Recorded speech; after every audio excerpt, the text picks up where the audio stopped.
Hello, ladies and gentlemen. Welcome to the goddamn Rage Select podcast. You're listening to a podcast. You listen to it on Rage Select, about Rage Select, made by Rage Select, for Rage Select. I am Jeff, and who is joining? I don't know why I play this game, Nick, because it says, like, on the front, on the thumbnail, on the description for it, it's like Jeff and Nick answer your questions. So I don't know why I know there's like no mystery to it whatsoever. So why are you delaying the inevitable? It's kind of it's a little game I like to play with the fans, and it's a bad game. I'll admit that right now. It's a pretty lousy, terrible game. It's like one of those horrible, like. You know that Jason and Allison for a while there, like they were playing. Have you ever played those really shitty, terrible games where it's like a room with a bunch of clutter in it, and you've got to find like the toy monkey and a bowl of pretzels, and you have to like sift through this giant picture that's got all this shit in it, and you have to pick out various things. Have you ever played one of those like crap ass games? No, like that's the first I've ever heard of such a game. It's kind of like what you just think of something and then you'd have to get the other person to find it. No. It's like Where's Waldo, right? Except it's a computer game where there's like the game itself has some kind of theme, and you're in this room, and it's like you need to find the a bag of Cheetos, right? So it's a picture that's got all this stuff. You just have to like look through it and then pick out the bag of Cheetos and hit it. I think there's a time limit. I like it. Jason told me one time that he and Allison like to just sit around and play this game, and I was like, "Are you guys getting super high before you do that?" Because this sounds like an excessive form of I Spy in a way. You know what I mean? It's the computer game equivalent of that put the little ball on the string in the cup game. Like just really terrible video games. But thank God we got video games today is all I'm saying. I mean, I know you guys had it back then, but in comparison today, I'd rather just play a video game than go look for some random object in the room. Oh yeah, no, I'd be the first person to admit that. Like when I look at the toys that children have these days, and my mind is blown. I've said it before in various places in the show, but it's been a while. I'll tell you this right now, that if I could go back in time and be a kid again, I'll tell you, the fact that children have readily available access to shoes that have roller skates built into them just blows my goddamn mind. Like I would nothing more. I know. Like I'm seeing these little kids walking down the street or rolling down the street, and there's some childish part of my brain's going that's really jealous of them. Mm-hmm. Even though I'm like a man by this point, there's still like a part of me thinking, well, I want that. Yeah. Yeah. I think back sometimes to like some of the crap ass things that I had as a kid. Like, hey, look, this is a tube, and when you swing it around, it makes a really irritating noise. It's like, what kind of shitty toy is that? I mean, yeah. But anyway, we've got Nick. We have a shit ton of news to go over this week. But before we do that, I wanted to just check in and see. It's been probably about a month, I guess, since you've been on the show. What have you been up to, man? Have you been doing anything interesting? Any interesting new video games or anything that you'd like to speak to the fine Rage Select folks about? Well, not video game related, but I tell you one thing: it's been a real drama-filled week for me and my family at home.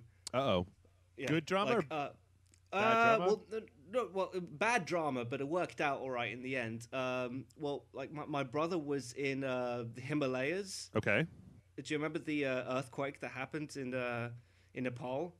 It didn't happen in a video game, so I'm afraid that I don't actually know about that. Okay, all right. Okay. I'm sorry, Nick. Me and like current events, it's just hey, do you want to talk about Joss Whedon and Twitter, because I know about that.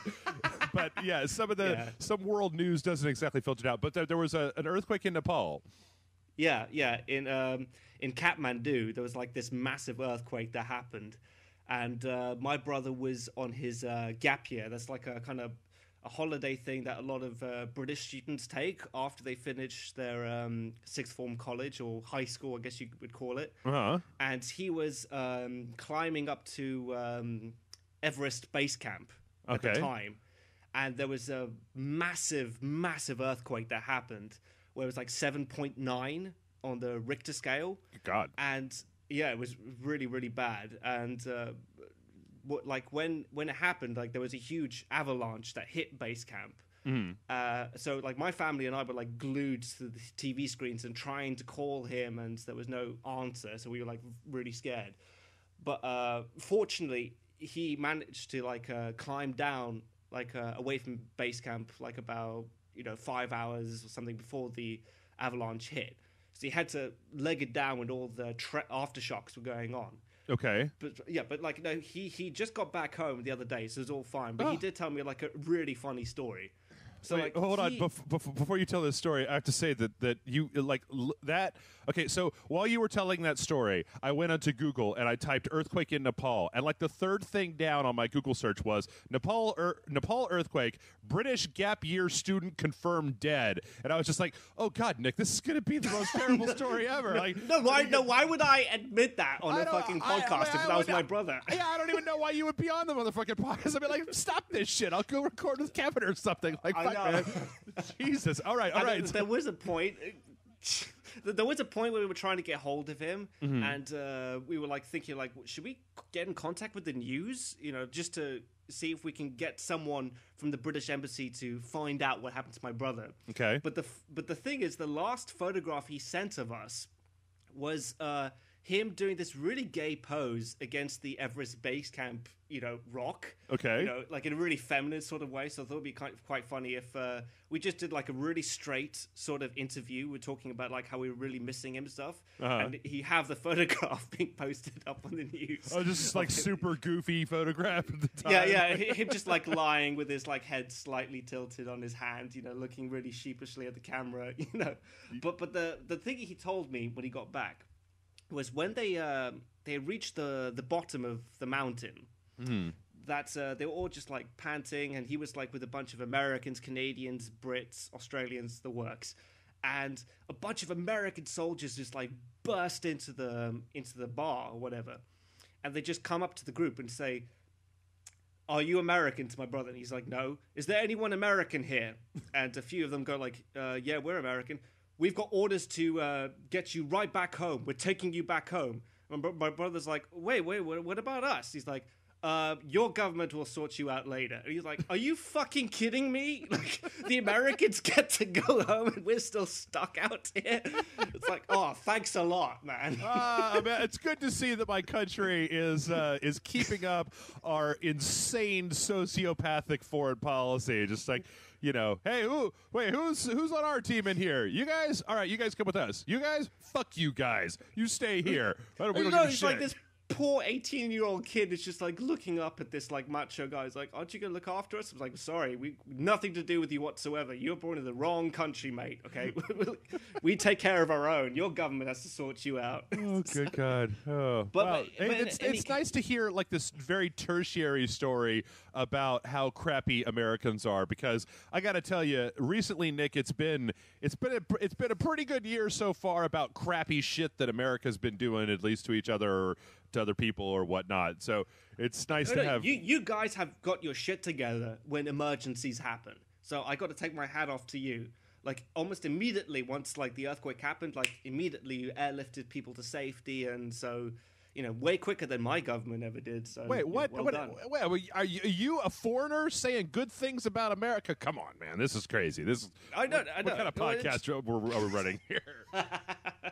Yeah. So so he's doing okay. Excellent. Good news on my front. I'm finally getting the first pilot episode of the show I've been doing called History Buffs. Okay. And it's going to be ready to go within a week or so. Nice. So, yes, finally. Nice. It took long enough. And it's going to have animation in it as well.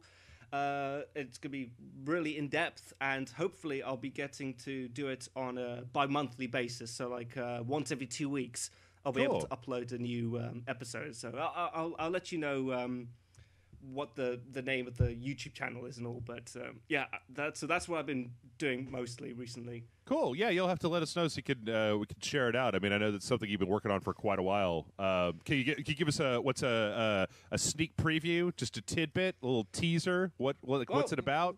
Well, I'll tell you, the first episode is going to be about the movie Zulu, which is one of my favorite historical films ever. Mm-hmm.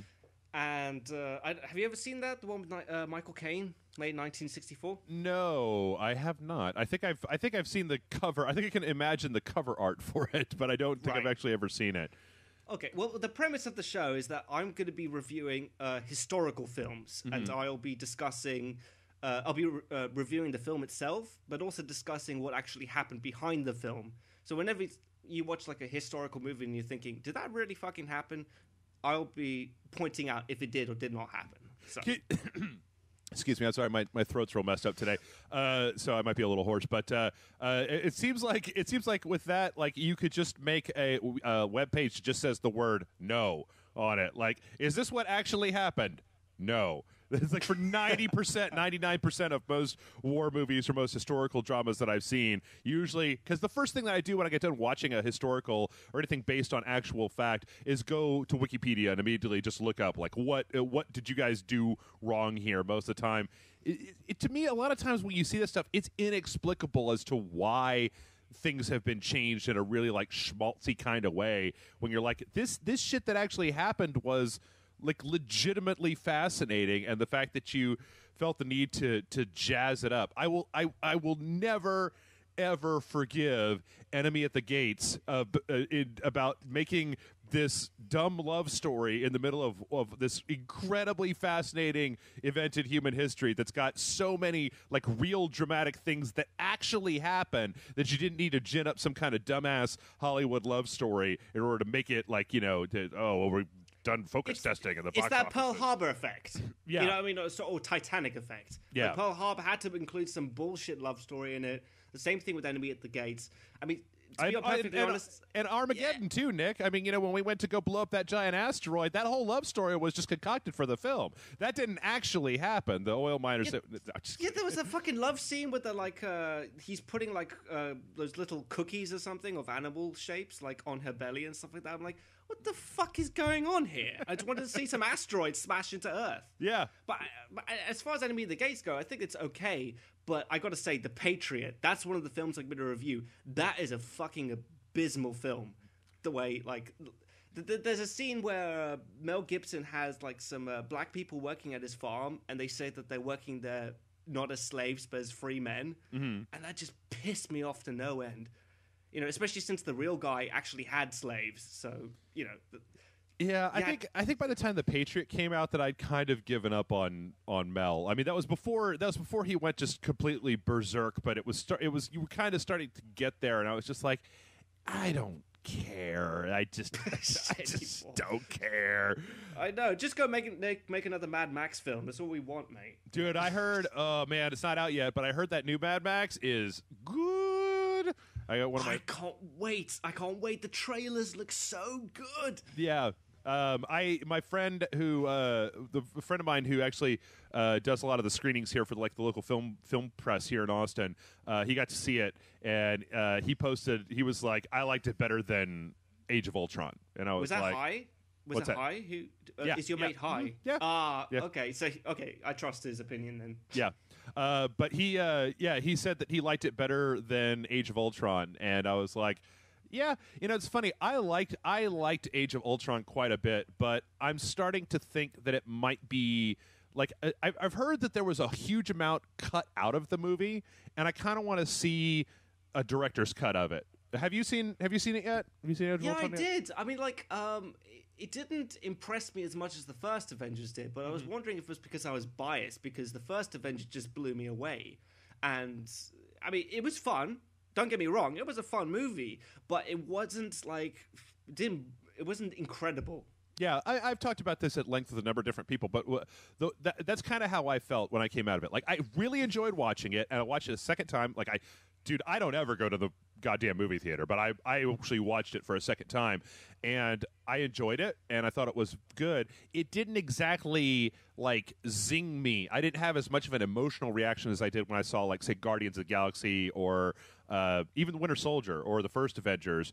And I think that I can't tell whether it's because there's just so much goddamn Marvel all up in our faces all the time now. Like, you can't, a month doesn't go by without something, we had Daredevil right before Avengers, and, but I'm also starting to wonder whether it's not suffering from the too many plots syndrome that you see happen with a lot of sequels, especially where. Because you had like, I mean, like when they don't mention what's going on in after the end of Iron Man 3. Like, didn't he say he was going to quit? And they didn't mention much about Hydra after the Winter Soldier. Not really that. I mean, like I don't want to get any specifics for people who haven't seen the movie yet because the movie's been out for like 2 weeks, and I'm like, give it a month at least, people, to let people get into it. Okay. But like there was at least, when you think about it, there was at least like 4 or maybe 5 different through lines of plots that were happening in that movie. And they were all tied together, and some of them were set up for later movies, and some of them were, kind of just character pieces, and some of them were integral to the plot. There were about 3 that were integral to the plot, and I almost feel like if you could just kind of trimmed off like 1 or 2 of those subplots, right, so that you were able to give the rest of the plots more time to develop, to focus more on them. Like I think that, and I was talking with somebody last night about this, and they made a really good point. Like I think that that Scarlet Witch, and this is not a spoiler because they're in the goddamn trailer. Scarlet Witch and Quicksilver are in the movie, right? That's common knowledge. Yes. They just don't have as much time to spend like establishing those characters and really getting into what makes them tick. And I think that when we saw the Avengers, like each one of those characters, except for the Hulk-ish, depending on the Edward Norton thing, each one of those characters kind of had a whole movie, or in some cases with Iron Man, 2 movies where they were like, we were really fleshing those characters out as to who they are and what they're about and that kind of stuff. And then some of the new characters in Age of Ultron, it's like they just kind of come in and then they're there and they work, but I would have liked to have seen more of them. But then as far as Scarlet Witch and Quicksilver goes, that gets to this whole fucked up thing where the rights to them are still up in the air, and so they couldn't use they wouldn't have been able to use their comic book backstory. They would have had to invent a different backstory, and then that probably would have just pissed people. I don't know. When it comes down to wait, don't they already have the rights if they got them into the movie in the first place? No, well, because, okay, here, so you remember, did you see X-Men Days of Future Past? Yes. Okay, you remember how Quicksilver was in that as well?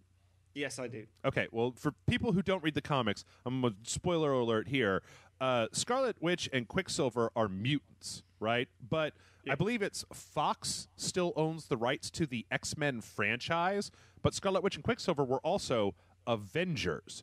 So if I'm not mistaken, they don't ever call them Quicksilver or Scarlet Witch in the movie. They call them by their first names, Wanda and Pietro.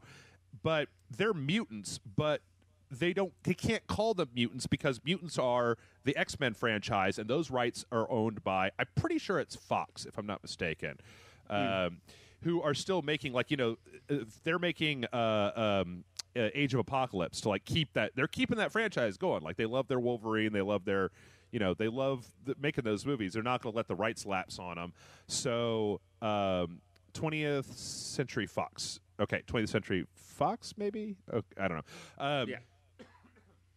So they're in a weird situation where, like, technically the Avengers can use them, but they can't call them the Scarlet Witch and Quicksilver, and they can't call them mutants, right? So it gets into one of those really weird things where, like Spider-Man exists in the Marvel universe, but not in the Marvel Cinematic Universe yet, because when they sold the rights to different superheroes off to different people, nobody imagined that this was going to happen. That we were going to have this huge, Marvel universe that was all connected. Like, that was just kind of like fantasy, and that nobody wants to let go of the rights to that shit. I mean, just this week I read, I guess, a story that said that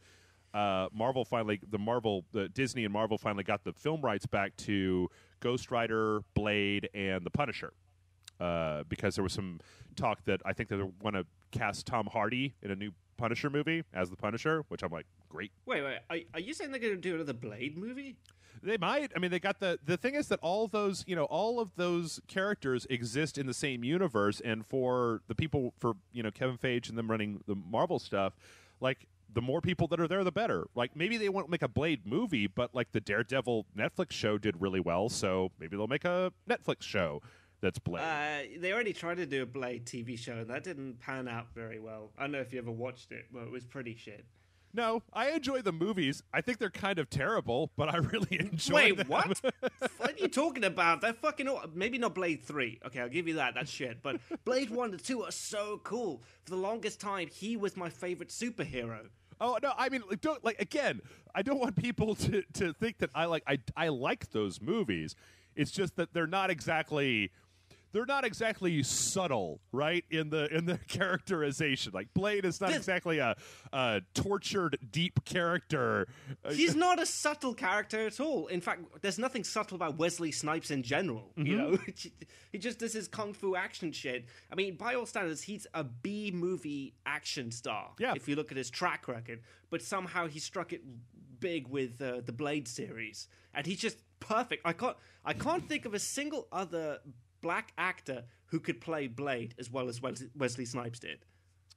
Maybe Jamie Foxx, but that's about it. I'm not sure.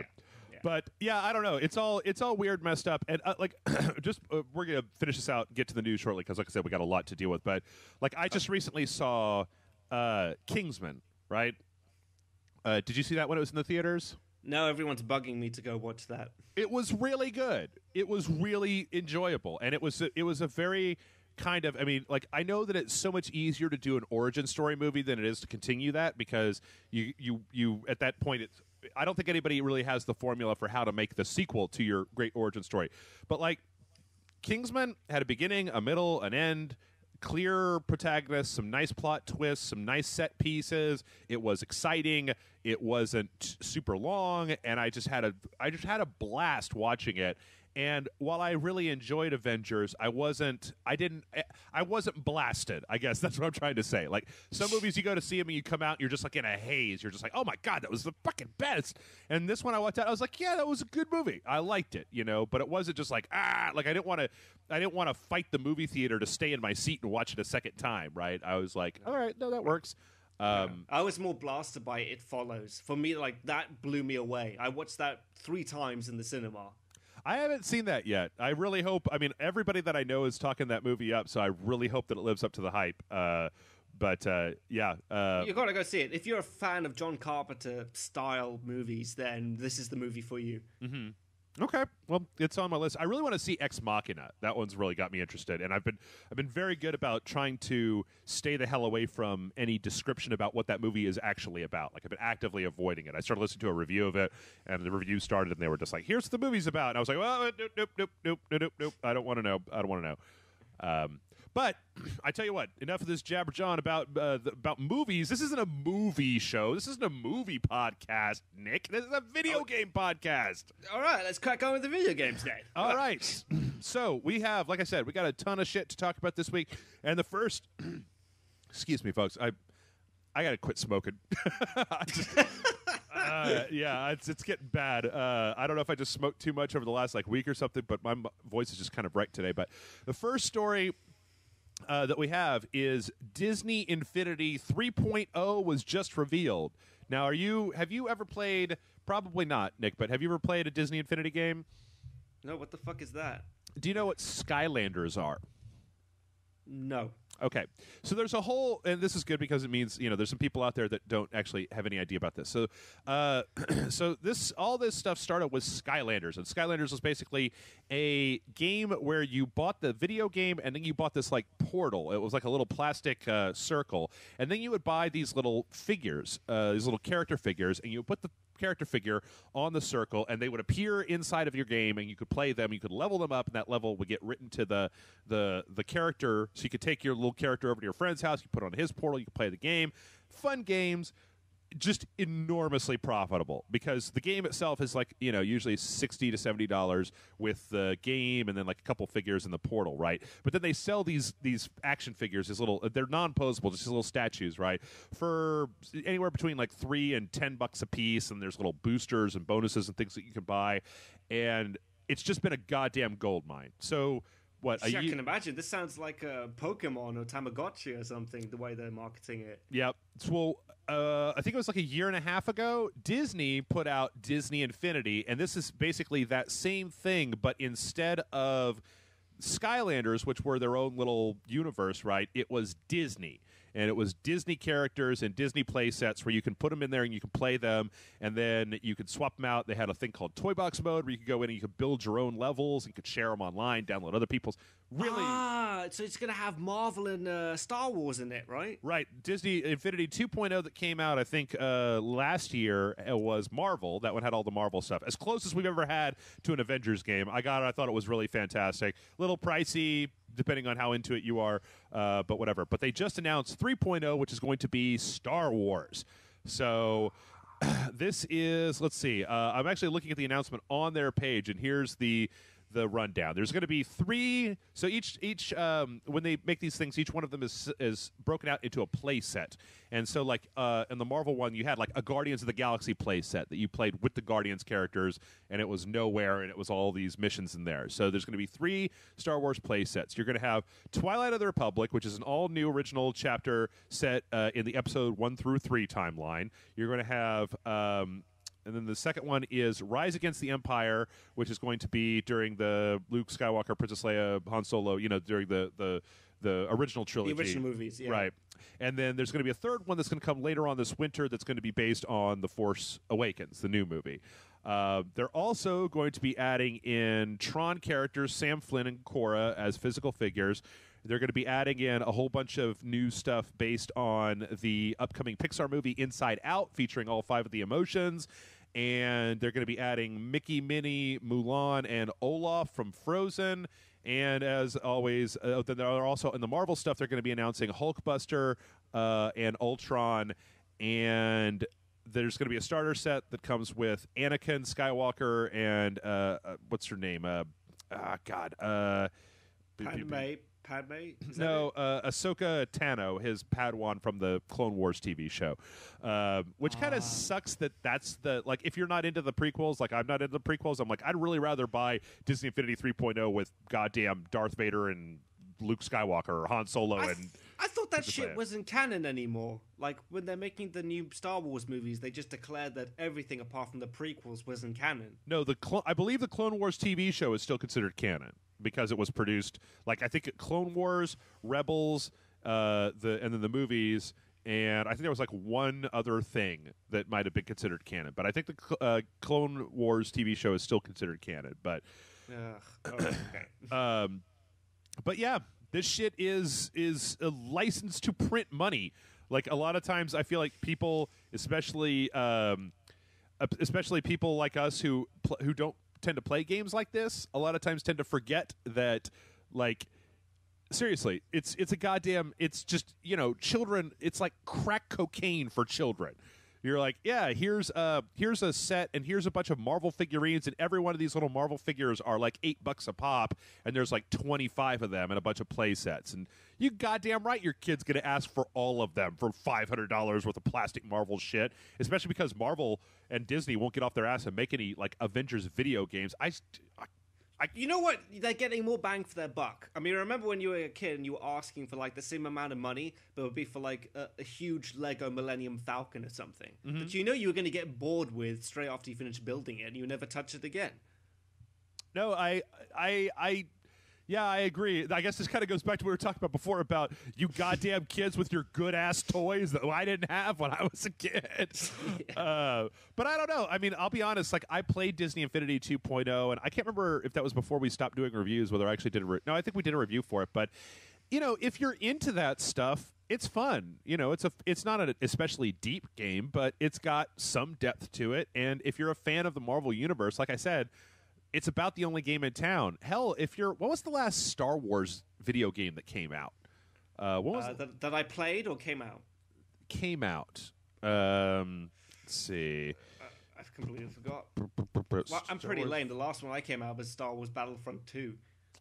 Force Unleashed, Republic Heroes, Lego Star Wars 3, probably the Clone That does not Wars. count. You cannot describe as a Lego Star Wars as a Star Wars game. Yeah? No, it does not.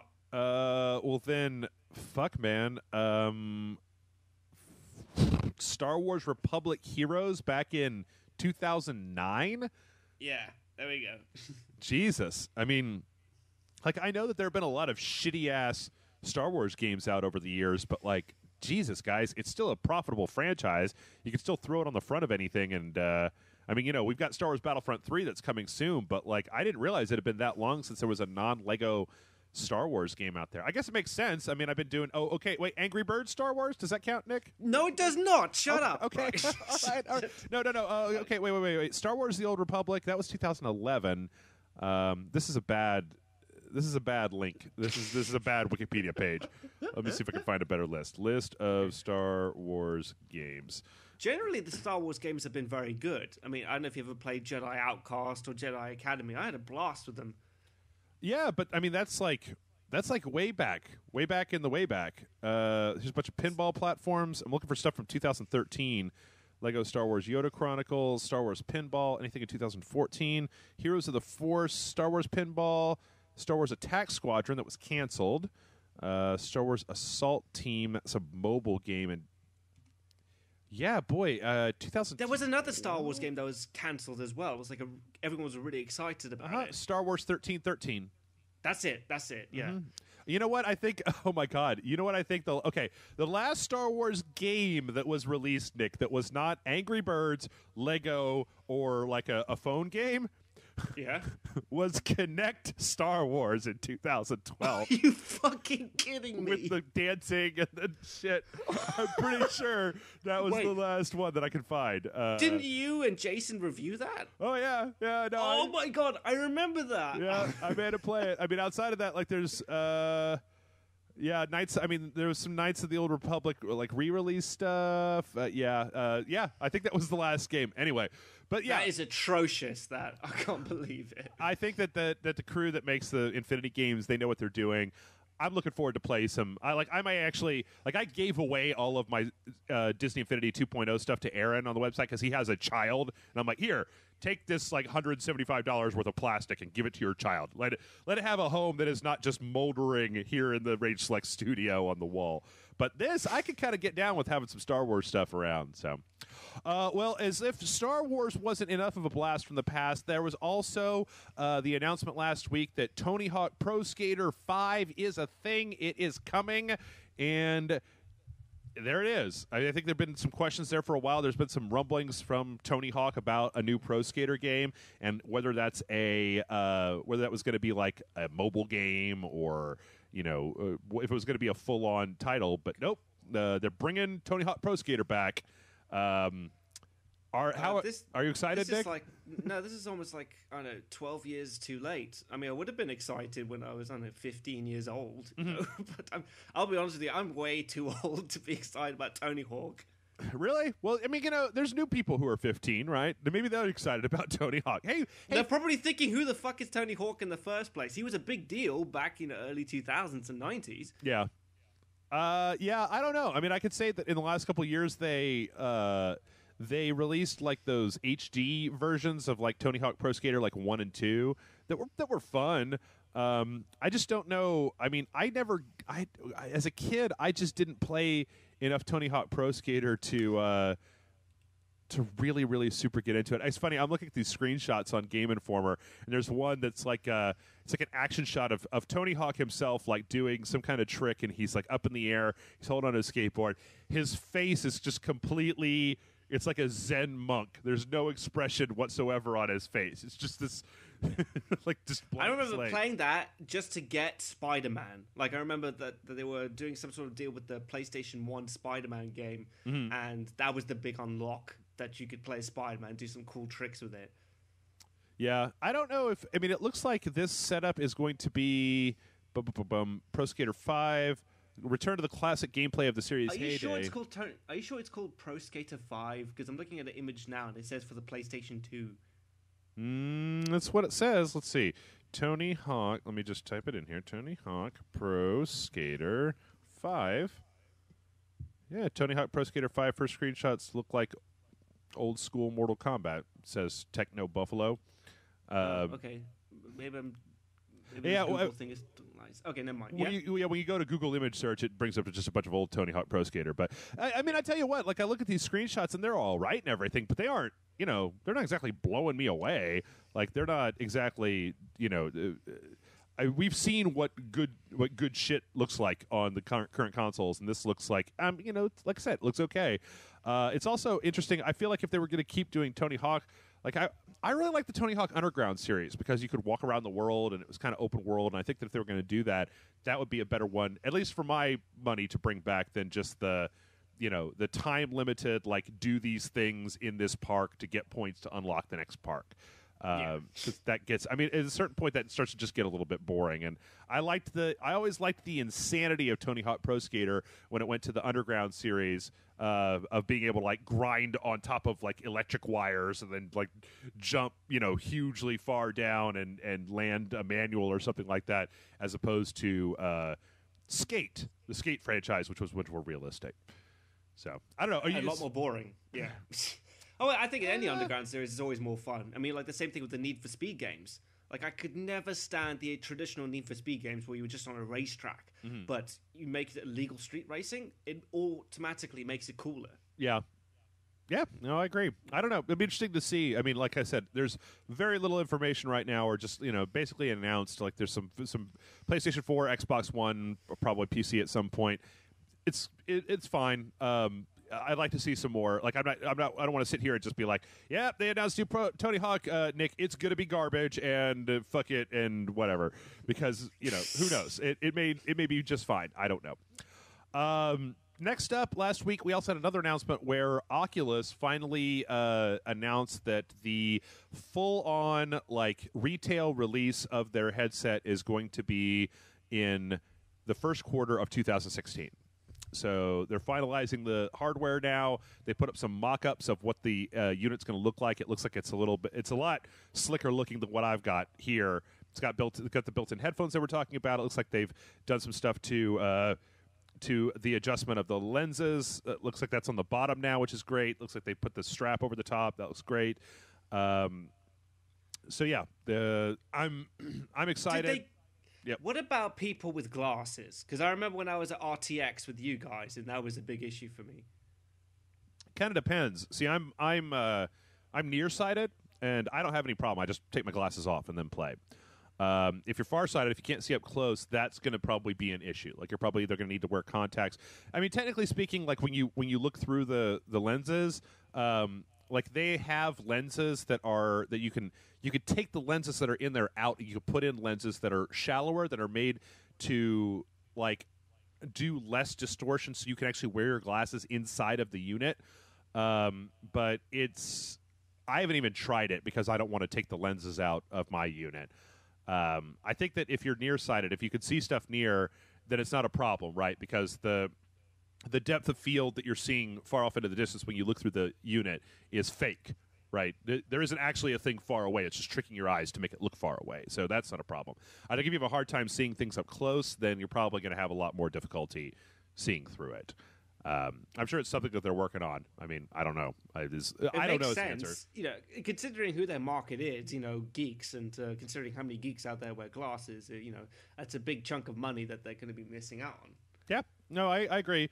It's interesting. I think that this, in looking at the final, mock-up of this, there's just some CGI kind of renders of it online, or at least I think they're CGI renders. They might be production things. They all feel clean to be production, but they don't have a price yet. But what I'm really looking forward to is getting this. I was having a conversation with somebody on the website today where they came in and they were just like, well, here are all the problems that I think are going to happen with VR. That there's going to be this problem, this problem, this problem. And I was like, well, I've seen it. You could probably fix these problems by doing X, Y, and Z, and these aren't very difficult. And he's like, what about this? And it's like, well, that's a problem. I think that this is the next thing that needs to happen. Somebody asked in another comment section on the website, Jeff, are you still using your Oculus Rift for anything? And the answer is no, not really.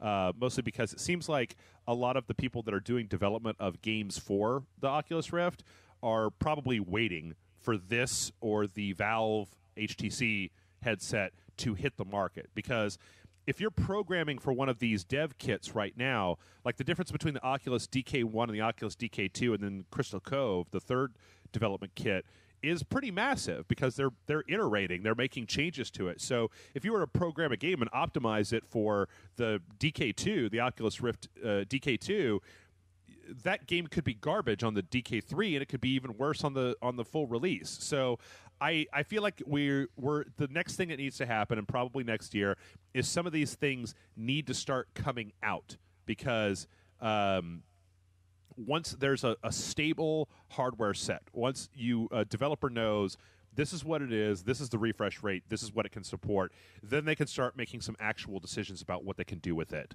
as opposed to just trying to jury-rig something on there. It's always going to be kind of, Shouldn't you strike whilst the iron is hot, if you know what I mean?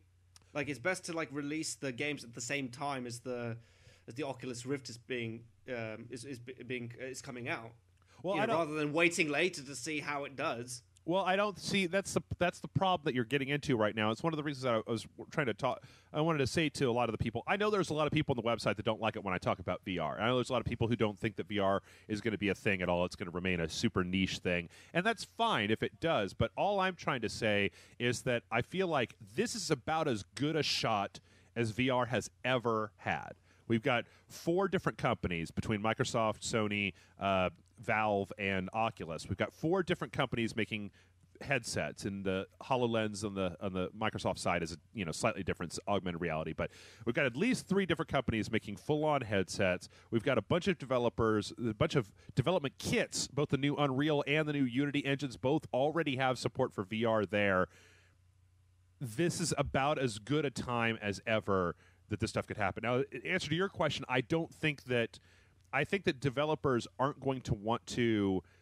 They're not going to probably want to take a chance on making a fully integrated VR-only game until they see what kind of sell-through this stuff gets. But what I'm looking forward to is not necessarily VR games for VR. It's being able to play existing games in VR. Because with a little bit of tweaking, you can take a game. I mean, pick a game, right? New Call of Duty. Let's take that new Call of Duty, the Black Ops 3, right? Yeah. As long as you can have the developer set it so that your VR, all of your HUD information is in the middle of the screen, so you can see it, because you can't have it at the edges where you can't see it. You put the HUD information in the middle of the screen, and you can add another viewpoint that is basically your head as opposed to your body where your gun is facing. That's all that it really takes, as long as you can keep the frame rate up, And at that point, you can play Call of Duty. You can put on a pair of headphones. You can put on a headset, and it's about the most immersive experience that you're going to have, because you're going to be in a game where you got shit blowing up all over the place. You got machine gun fire and everything, and it's like you're inside of the game. You turn your head, you look around, and you can see everything. You got stuff blowing up and people screaming, and it's very immersive. And I just want to give it a shot. I feel like there's a lot of people who are writing this stuff off before there's even been a full production model. But when we're just still looking at this development prototypes as opposed to a full-blown production model. So, look, I'm all up for innovation and technology, but I can kind of see where people are coming from, considering that this is a niche thing. We've had attempts at VR before. Mm-hmm. And you know what the hell happened with them? I'll tell you. I mean, that's the thing, is that I've read these op-ed pieces where people they say that same thing. They said, we tried VR before, what happened there? I'll tell you what happened. They were really expensive. They were really shitty as far as the resolution went. They were super heavy. They were very kludgy. This is a thing. I mean, if they can keep the price point on this stuff at like $300 or $400, you could own one of these, right? A console is $300 or $400, right? You could get a console, you could get an Oculus headset, you could put it in, especially if it's for the Morpheus for the PlayStation 4. If that is, let's say that's compatible with a bunch of games on the PlayStation 4, then all you have to do is buy this headset when it comes out, plug it into your PlayStation 4, boom, good to go, done. I just don't want to. I just hate the idea of saying this is all going to fail and it's fucked up and it's wrong and it's bad before it's even come out, and a lot of times without even experiencing it, because it's a really unique experience that I can really say you just haven't had before, in a video game. So I know I've had that experience. Granted, everything was very blurry. I think I had a good time, even though I couldn't see what was going on. But I can understand why people want to be a little bit cautious, because it isn't a big investment. $400. I mean, $400. Well, that's the same amount of money that a PlayStation costs in America. Sure. So we all want to see how it goes, but we just want to, take our time with it. Wait until the big games come out and then decide whether or not to buy it. Absolutely. And I really just hope, I hope that the early adopters and the crazy people on the PC side are able to keep it going long enough for that to happen, because I'd hate for it to die before it gets even a chance to. Absolutely, but remember what happened with fucking Kinect and all those other little accessories that they just churred up on us, and they were saying that how it was going to be the next biggest thing, and now it's not really gone anywhere. Yeah, no, I agree, and you know what? When I played those things, the Kinect and the Move and the ice cream cones on the PlayStation and all that bullshit, I could already tell you when I put those things in my hand, this is not the next big thing. This, especially when you consider that this is the first stab on this stuff. Like I've seen Kickstarters out there for tech where you basically it's a fold out thing that you can keep in your pocket that you could just snap your phone into, and then you put your phone, because that's the thing about these new VR headsets, right? All it is a cell phone with a pair of lenses point at the cell phone and a specific sort of output. So imagine if you could just take your cell phone and snap it into a $40 or $50 thing and have a VR experience like that. In and of itself, it's so much cheaper and easier to get to. But anyway, we talked about this for a long time. All right. I definitely understand what you're saying. I definitely understand the people who are skeptical. I totally understand it. I wish that the people that are skeptical, I wish that I could come to their house and let them play a game on my DK2 for like 4 or 5 hours, right? Not just like 20 minutes at a trade show, but sit down, get immersed, and get into a game in a way that you've never been into a game before. So, but next up, all right, Nick, next up, okay, so I don't know how much you've been following the Batman Arkham City. You've been keeping up with your Batman, or Arkham Knight. You've been keeping up with your Batman? Honestly, not since about a month ago when I saw that trailer that you showed me. Okay, well, so last week it was revealed that the season pass for the new Arkham Knight game is going to be $40, right? So $60 game, $40 season pass, $100 total. And they said that it was going to have like challenge maps and racetrack and the story missions and stuff, but they weren't really specific about what exactly was going to be included in it. Well, this week there was some further details. Some further details were released, including the fact that apparently one of the big things in this pack, as far as the DLC for the game goes, is going to be Batgirl, A Matter of Family, that lets players play as Batgirl in a prequel campaign that takes place before Arkham Knight. There's also going to be another piece of DLC called Season of Infamy, that casts players as Batman with legendary supervillains invading Gotham City with new story arcs, mission, and gameplay features, and then one called Gotham City Stories that has players playing as an assortment of Batman's allies in story missions that take place before and after the events of Arkham Knight. So it kind of sounds like, I mean, last week the question was this: is this worth $40, right? I mean, that's a lot for a season pass.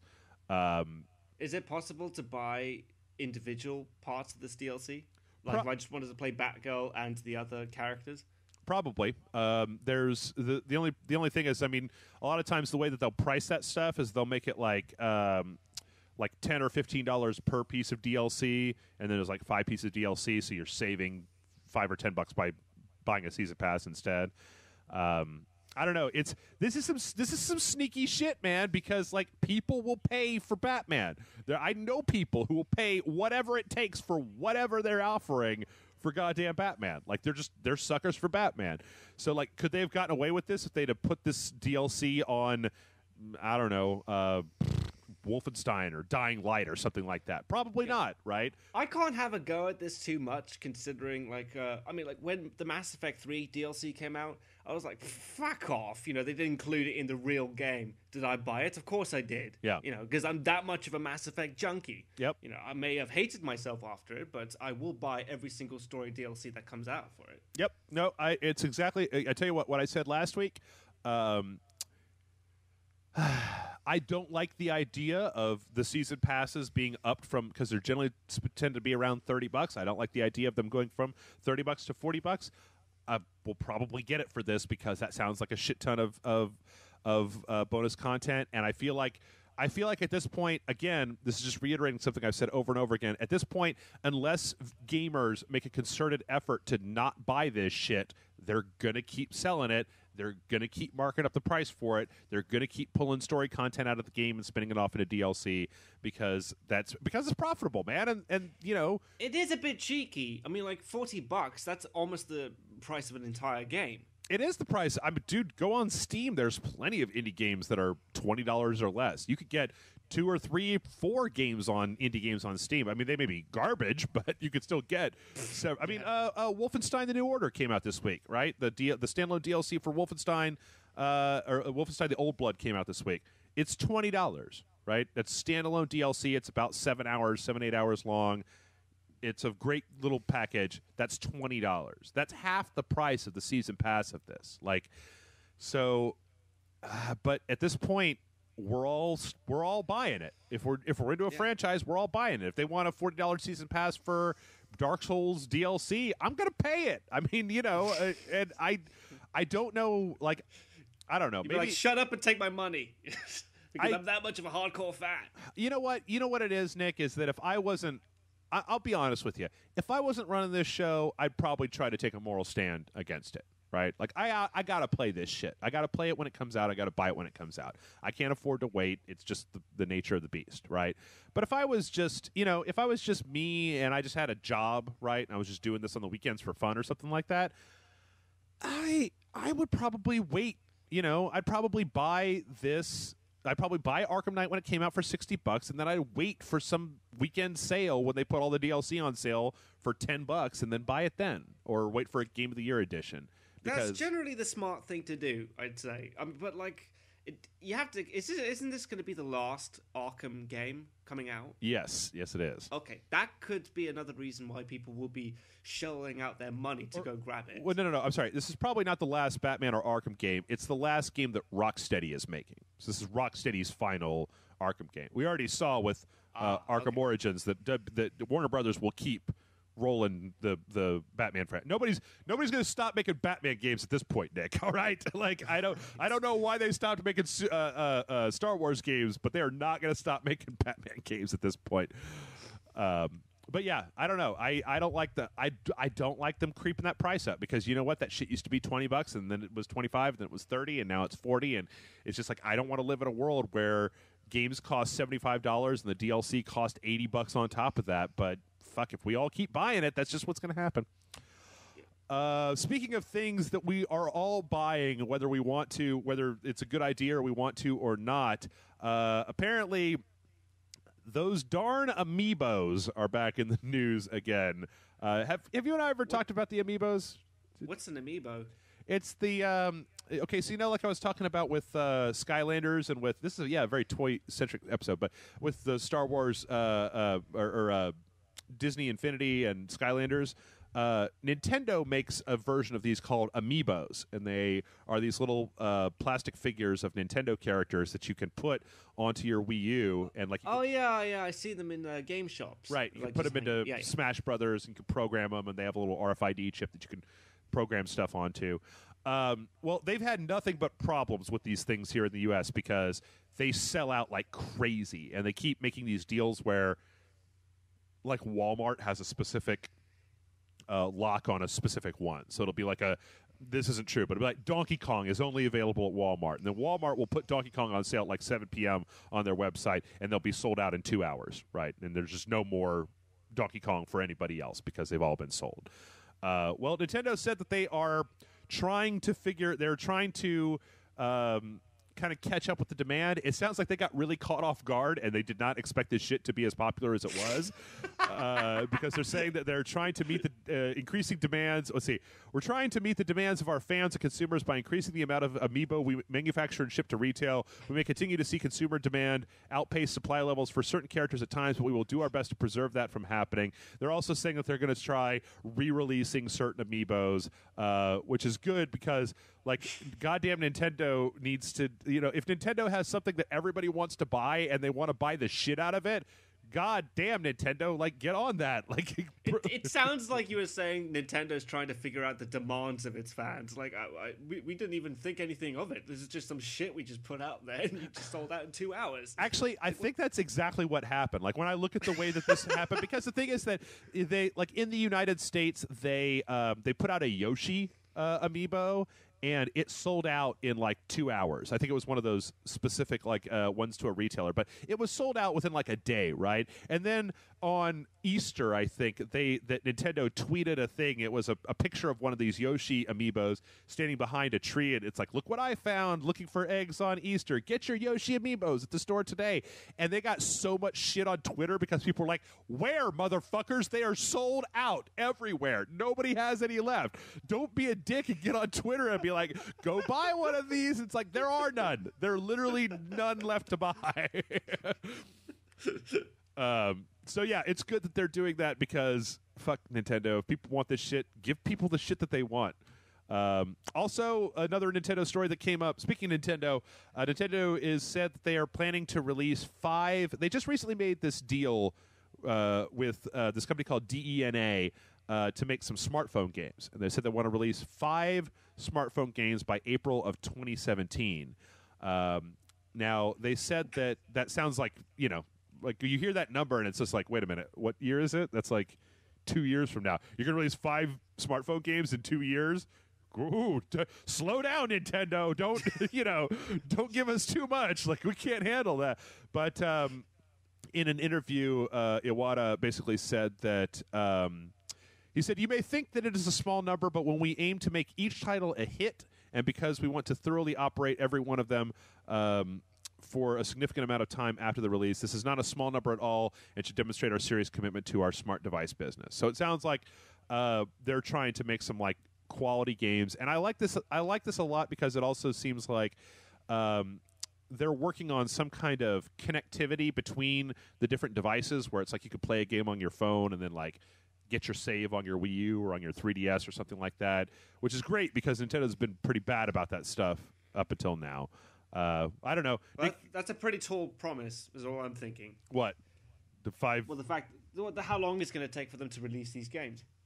Yeah, I guess, it'd be like, here's the thing, is that when I think about that, I think about a story that I read when they were talking about Pokemon and how, like, when they originally released the first Pokemon Game Boy game, that it just, like, boosted the sales of the Game Boy in an incredible way. So I think that that's what they're trying to do, is they're trying to, because can you imagine, Nick, what can you imagine what this world would be like if they released a version of one of those Pokemon Game Boy games on the phone, right? If people could buy that and they could trade, just using their cell phone, they could trade Pokemon with their friends, they could fight against their friends and stuff like that, just using their phone. That would be like cash money in the bank. I think playgrounds would be a lot quieter. Mm-hmm. Like kids wouldn't be using the swings or slides. It'd be kind of like very creepy, absent playgrounds and stuff. I could see what you mean. Like, no, that'd be a great cash grab right there. I read an article last week that said that they've already cut recess by a huge amount in kindergartens across the country because they're studying for standardized tests. I don't know. This is some bullshit. That is a tangent that I do not want to go off onto. All right, so we're going to run through the rest of these because we're way over at this point. A few weeks ago, a month ago or so, we had an announcement that Bethesda was going to have their own trade show, their own conference at E3 this year. In addition to EA and Activision, the other big guys, they were going to have their own conference where they're going to show some stuff off. Great, good for them. But then also, there was an announcement that AMD and PC Gamer have partnered up to essentially have a PC conference at E3 this year. So like you've got I would assume that this would go in the same section of like you've got the Microsoft conference, you've got the Nintendo conference, you've got the Sony conference, then you've got the PC conference that's going to show off PC stuff. This is on good. Yeah, this is on cool. Tuesday. Let's say 3 Hour Fair on Tuesday, June 16th. I don't know when. Let's see. The press conference will be held at Belasco Theater beginning at 5 p.m. Okay, so that's the second day of E3. That's when you start to see a lot of the. It starts with the Nintendo, and then you get the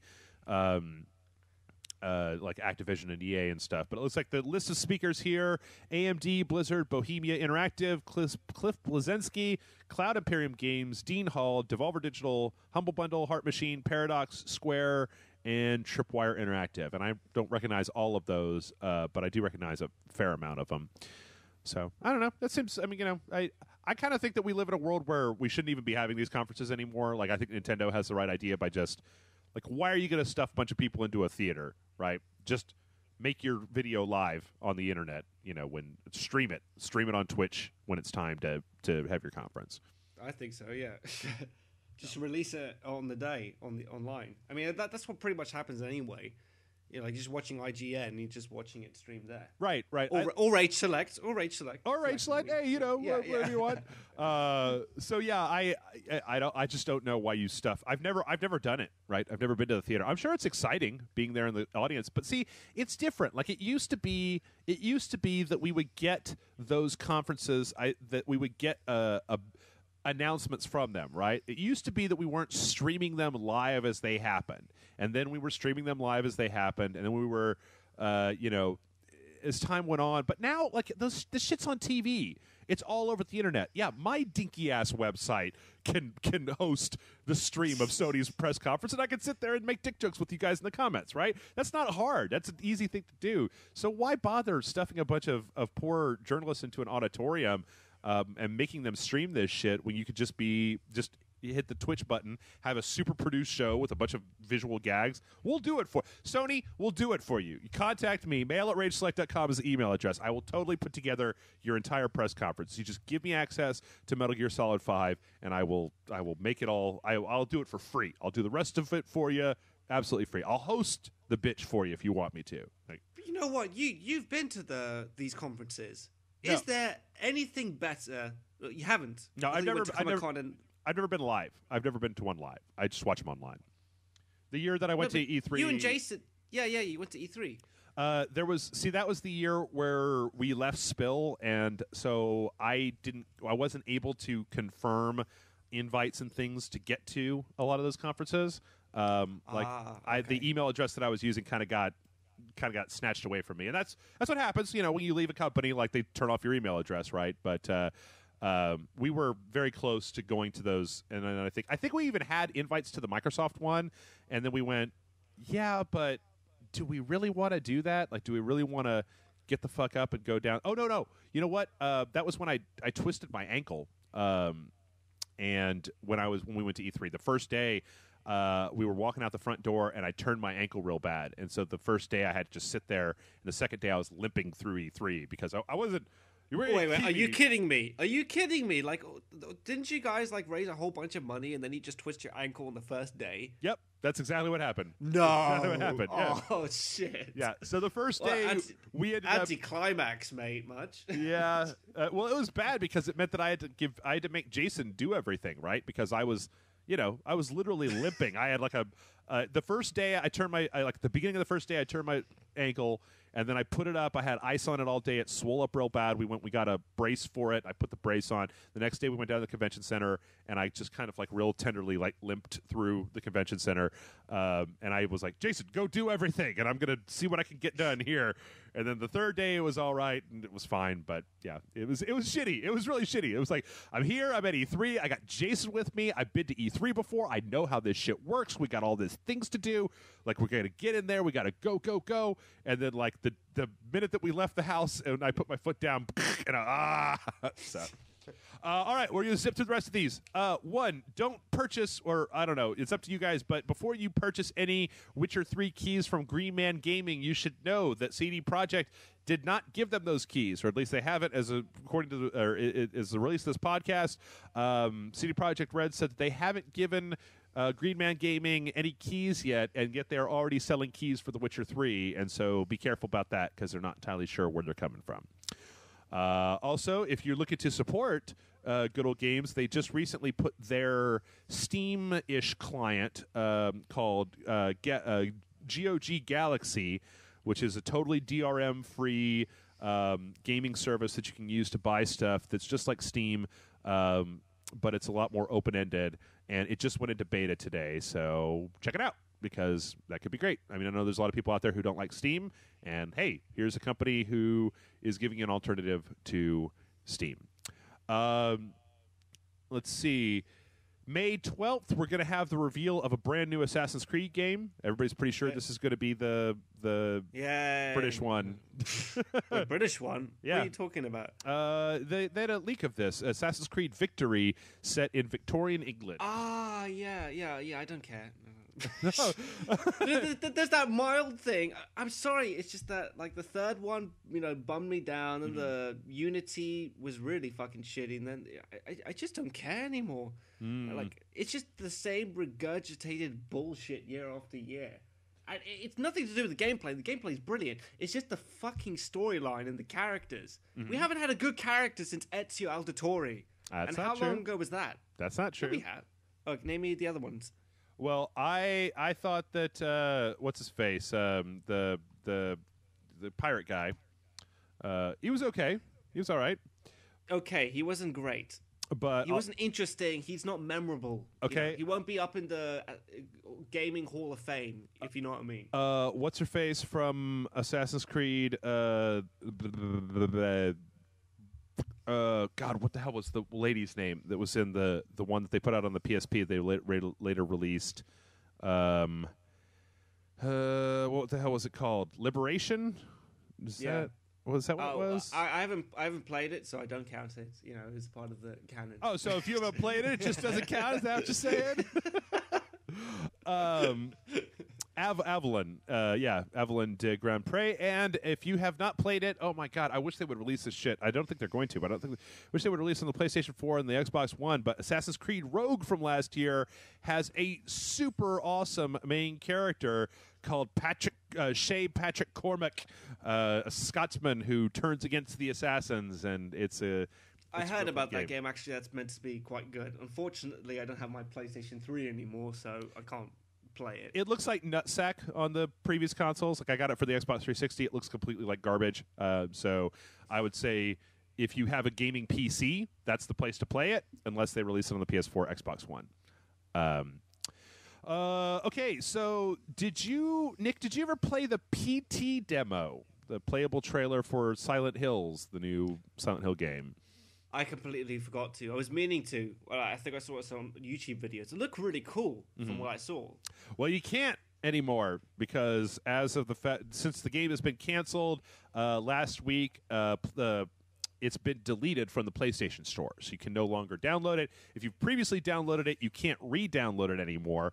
But if you've already downloaded it, like I have, you can totally still play it. And I actually heard a story about people selling their PlayStation 4s on eBay for like $1,000 because it's got the PT demo on it. Because it's literally you can't do it anymore. You can't get it anymore.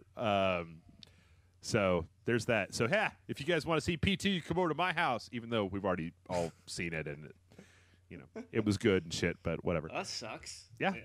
I don't understand why they can't just leave it there. I mean, I guess I kind of understand because, they would have to maybe deal with 4 or 5 dumbasses that were just like, hey, I played that demo. When's the full game coming out? They'd be like, never, but I played the demo. And they could put a fucking disclaimer on it.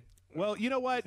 I wouldn't put it completely past somebody to take them to court because I don't know if you remember this, but another piece of news this week that came out is that the Killzone Shadowfall resolution lawsuit has been dismissed. Do you remember Killzone Shadowfall that came out for the launch of the PS4? I played it. I can't remember much of it, but yes. Okay, so there was a guy who sued Sony because they had said Killzone Shadowfall is a 1080p game, and it turns out that in multiplayer it was actually 960 by 1080 and then up-resed and then blown up to 1080. It wasn't being rendered at 1080 in the multiplayer mode. And so he sued Sony trying to get some of that fat Sony cash. And fortunately, that shit got dismissed. I also feel like he should be probably tarred and feathered or put in the stocks or maybe dragged behind a horse for a while because that's some dumb shit right there. Like, that's some dumb shit. They've been doing I'm sure this. He's going to have to pay for the costs for the court case in the first place, so he's regretting it, I'm sure. Yeah. Actually, as part of the settlement, the settlement terms are filed under seal, but each party will have to pay, will have to bear its own costs for the trial. So, like, great, because I hope that bites this motherfucker in the ass because I know that Sony doesn't give a shit about going to court for 5 minutes just to be like, he's an idiot, Your Honor, and they're just like, yep, all right, case dismissed.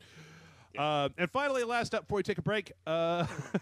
So, have you ever played the game Threes, Nick, on the phone? No. Okay, it's a little puzzle game. It came out last year, year before, whatever. Great game. I love it. Apparently, last week, Threes got taken down off of the Google store because in the description for Threes, they put the word 2048 as a search keyword. So 2048 was a Threes knockoff that was on the Google App Store. And if you searched for it, the people who made Threes wanted you to make sure that they could get to the original game that was being knocked off by this bullshit. Apparently, some automated horse shit in the Google store was like, hey, wait a minute, you can't bite somebody else's game, and then, like, auto-banned them. And shit's back up now, but it's really stupid. I mean, it's just one of those really stupid things where you go, the person who made the original game that's being ripped off just got their listing taken down because some automated bullshit was just like, ah! So. And that is all the news that I got. We're going to go ahead and we're going to take a break, but when we come back, we are going to answer your questions. I've got a bunch of them ready to go. And so stay tuned, and we will be back momentarily.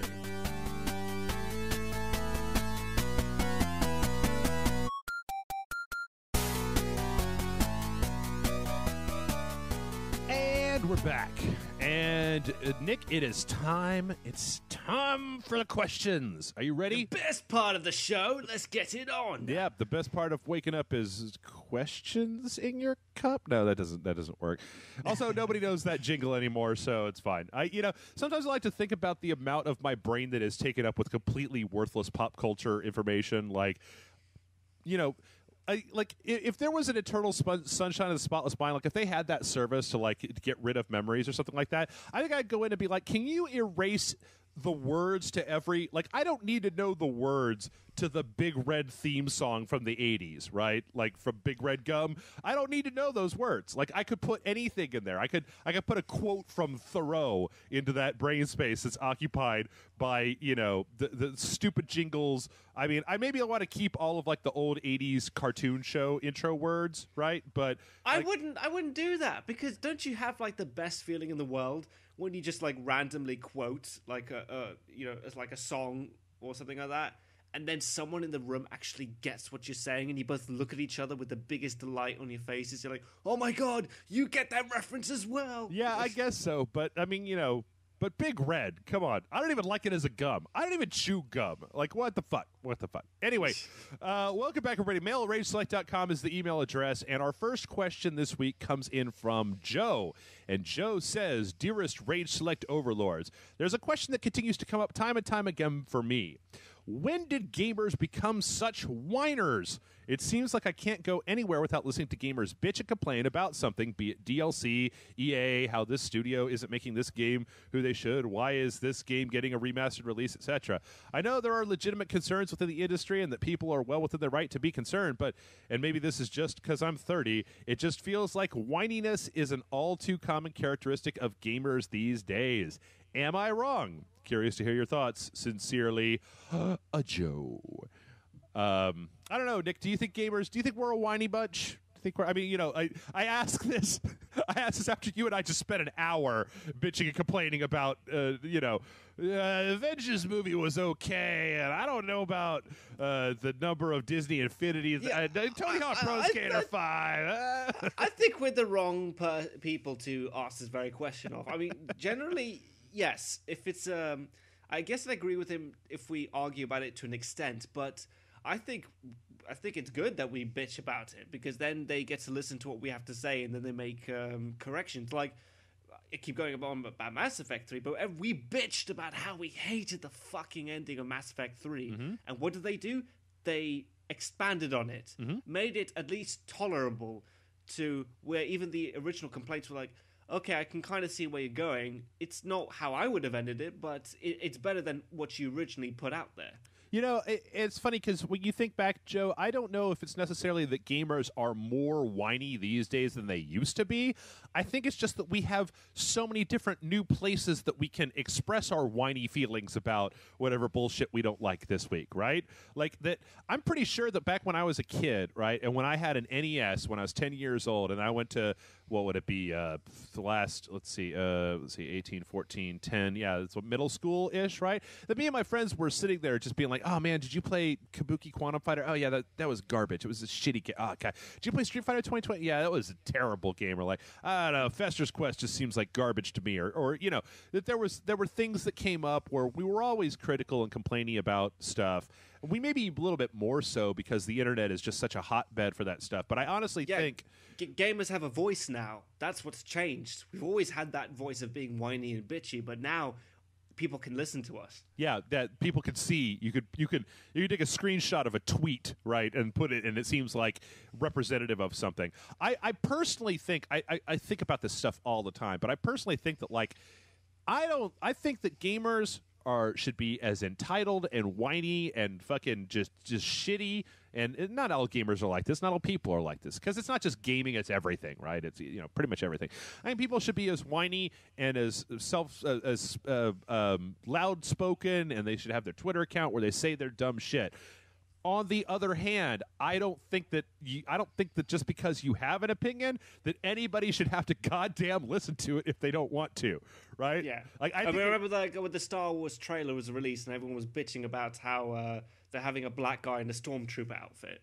Right, exactly. I mean, like, that's like an extreme where you're like, come on, guys, really? Who gives a shit about that? That's tiny, tiny detail. And I don't see what's wrong with having a black guy in a stormtrooper outfit. Yeah, me neither. But yeah, so it's like if I think that because I can actually point to a bunch of different game franchises where the first game was okay, but then the second game, the development studio like listened to the concerns that people had and listened to what the people wanted in their game and listened to all these things, and they integrated that stuff. And some things that were unreasonable, just whiny bullshit they threw out, and some things that were reasonable, they were like, yeah, we could totally do that. It would probably make it a better game. I didn't even think about that. Great. So I think it's good to have all this stuff. It's just I'm not going to sit here and say that it isn't mentally taxing, right? Sometimes when this stuff happens, you see stories about it on the internet, and it just seems like God damn, they're just terrible. It just seems like there's some people out there that are just the fucking worst, right? And I think that it's sometimes it seems a lot worse than it probably is. What I have to keep reminding myself, I tell you what, Joe, go make a website because what you'll find out is that generally speaking, when people like a thing and they're satisfied with it, they don't express an effusive amount of praise online. Like when people see, or a lot of people, not all people, but when a lot of people, when they see a video or a game or something they really like, they don't go out to the internet to 6 different websites and go, oh my God, I love this game so much. It's the best game I've ever played. It's so good. Everybody should play it. You should play it. You should play it. Some people do that. But generally speaking, people don't tend to get all super online and talky and shit unless they don't like something. If they don't like something, then they'll tell you right away. If they do like something, they'll just play it and then, go on with their lives, right? So I think that's just the nature. I think that's the nature of humanity right there, that people are much more willing to be loud and want attention if they have a problem with a thing than they are when they don't. And so I think a lot of times it creates a situation where it seems like everybody's all pissed off about this, but that's only because the people who genuinely enjoy this thing, they're not out there screaming and moaning about how much they love it. It's mostly just people who don't like it. So yeah. But I think it's good to be. I think it's good to be critical. I think it's really good to be critical about this stuff, as long as you do it in a constructive way, and as long as you think about what it is that you're saying, right? I think it generally improves our games, in the long haul. Yeah, I mean, I think that a lot of I think that there have been a lot of things in video games that probably would be worse if it wasn't for people getting into how much they were dissatisfied about it. But all right, our next question comes in from Full Metal Toaster, who says, "Dear Jeff and Nick, Trekkies like to fight over who was the best captain, Kirk, Picard, or to a lesser extent, Sisko. Would you talk about lesser extent? Captain Benjamin Sisko is the greatest. But the people I talked to really don't seem to like Janeway. I've never seen Voyager, so could you please explain why people might have a problem with her? Keep raging, Full Metal Toaster." Nick, do you watch Star Trek? Well, thank you, Full Metal Toaster, for that completely irrelevant question. We all know that Picard is the superior officer. Oh, come on. Come on. You're going to make me have this conversation on the air in front of other people? No, okay, in all honesty, I'm not really a big Trekkie fan, but I know. I always just thought Picard was cooler, and it wasn't because he was British. It was more to do with the fact that he always resorted to violence as a last resort, which you don't see often with heroic characters in a fictional television series. Captain Benjamin Sisko punched Q in the face. All right, nobody else. I know, but Picard would not do that. Unless it was a last resort, which is interesting. Picard would just be grumpy about it. He's just irritated, like his 4-year-old omnipotent nephew is over, just irritating the shit out of him. Q, come on, man, get that mariachi band off my fucking bridge. Like, take the magic girls away from Worf. Actually, I feel like we're getting off on a tangent here because I honestly think that. Like, if you're talking about the worst captain, I mean, I'm sorry, but I think that Captain Jonathan Archer is the worst Starfleet captain out there. I mean, of a main series. Like, he was such a fucking dickhole to everybody about everything. And Janeway, I felt like I get a lot of my Janeway hate from this guy on YouTube called SF Debris that does Star Trek reviews. He does reviews of a bunch of different geek culture things, but he started kind of doing Star Trek reviews, and he really doesn't like Janeway, and he spends a lot of time kind of pointing out how it's like she says this but does this, or this edict that she passed down is really kind of it's a dick move considering where they are, in the Delta Quadrant. And I don't know. I mean, like you look at these guys and like, Kirk was the swagger, fucking Shatner, like he's the lucky bastard. He's just lucky, unbelievably lucky with how many times he just managed to go through a situation and just get through it. Yeah, I like Kirk because he's got a lot of chutzpah in the when you consider the whole of the Star Trek universe, right? Like there's an episode. God, I can't remember. It's called "Let This Be Your Last Battlefield," one of the original series, where the black and white face aliens come on the ship, and they're like these omnipotent aliens, and one of them requests asylum and the other one's hunting him, and they come onto the ship and they take over.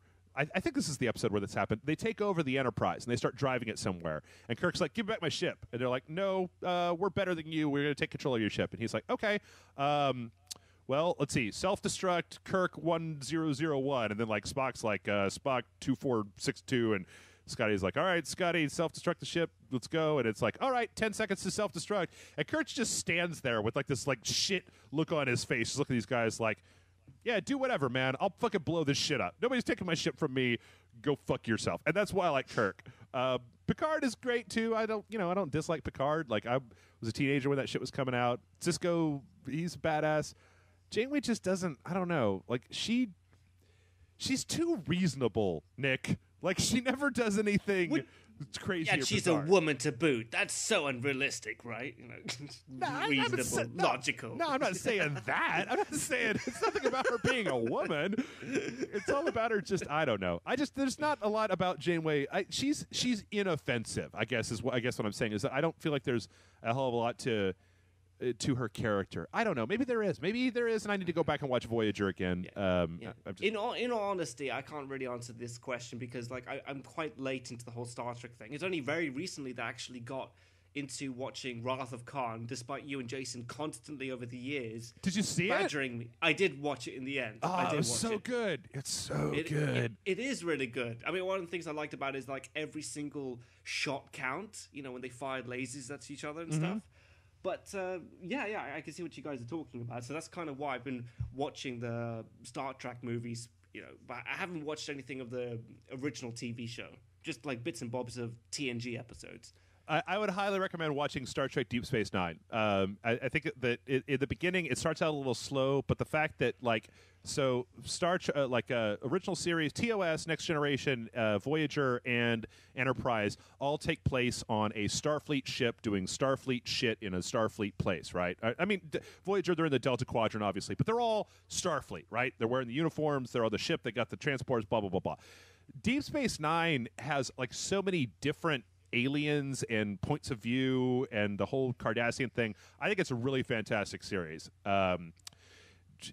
I don't have any serious problem with Janeway. I don't know. Go watch SF Debris. Watch any Voyager episode of SF Debris, and you'll probably understand why I'm not super fond of Janeway. I've seen every episode of Voyager several times. I'll still watch it. It's no big deal. Like, it's not the best, but it's not the worst either.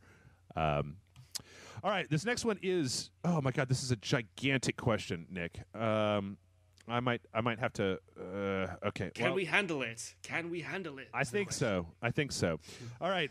This comes in from Chris, and Chris says, "Dear Jeff and Nick, my question for you is about exposition or the lack thereof in cinema storytelling, specifically because of a screenwriter/director's need to sometimes abbreviate the story to fit it into 2 hours. How do you feel about what can be colloquially called heavy-handed exposition, or the opposite, where a scene leaves something to the imagination, meaning it does not answer a question posed, sometimes called a plot hole, period. Do you feel these elements are signs of a script that is just too long for a movie? If so, would that not imply that most books with more than a few important characters, because of their complexity, should never be made into movies?" And I'm going to skim over this real fast. Hold on. Let's see. Writing. Let's continue. Writing it out. It sounds crazy that both of these opposites can be picked as bad by a critic when you really can't have it both ways in the short amount of time that a movie usually has to run. Further, I feel that done right and mixed with other storytelling elements, be they good writing, acting, cinematography, or even music, that can help produce a very entertaining movie as a whole. And then I'm going to skip over some of this stuff because it's all about Interstellar and the plot holes in Interstellar. I would love to hear the thoughts of someone whom I now support on Patreon, by the way, about the inherent pitfall of translating written words and the best intentions into visual medium like movies, and if we should be more forgiving or more thoughtful about the end product and just enjoy it instead. Signed, Chris in California. So, Chris, I'm sorry I cut out a couple of paragraphs in there, but this is very long, man. Very long. Like, I don't mind long questions, but boy, this is going into long stuff.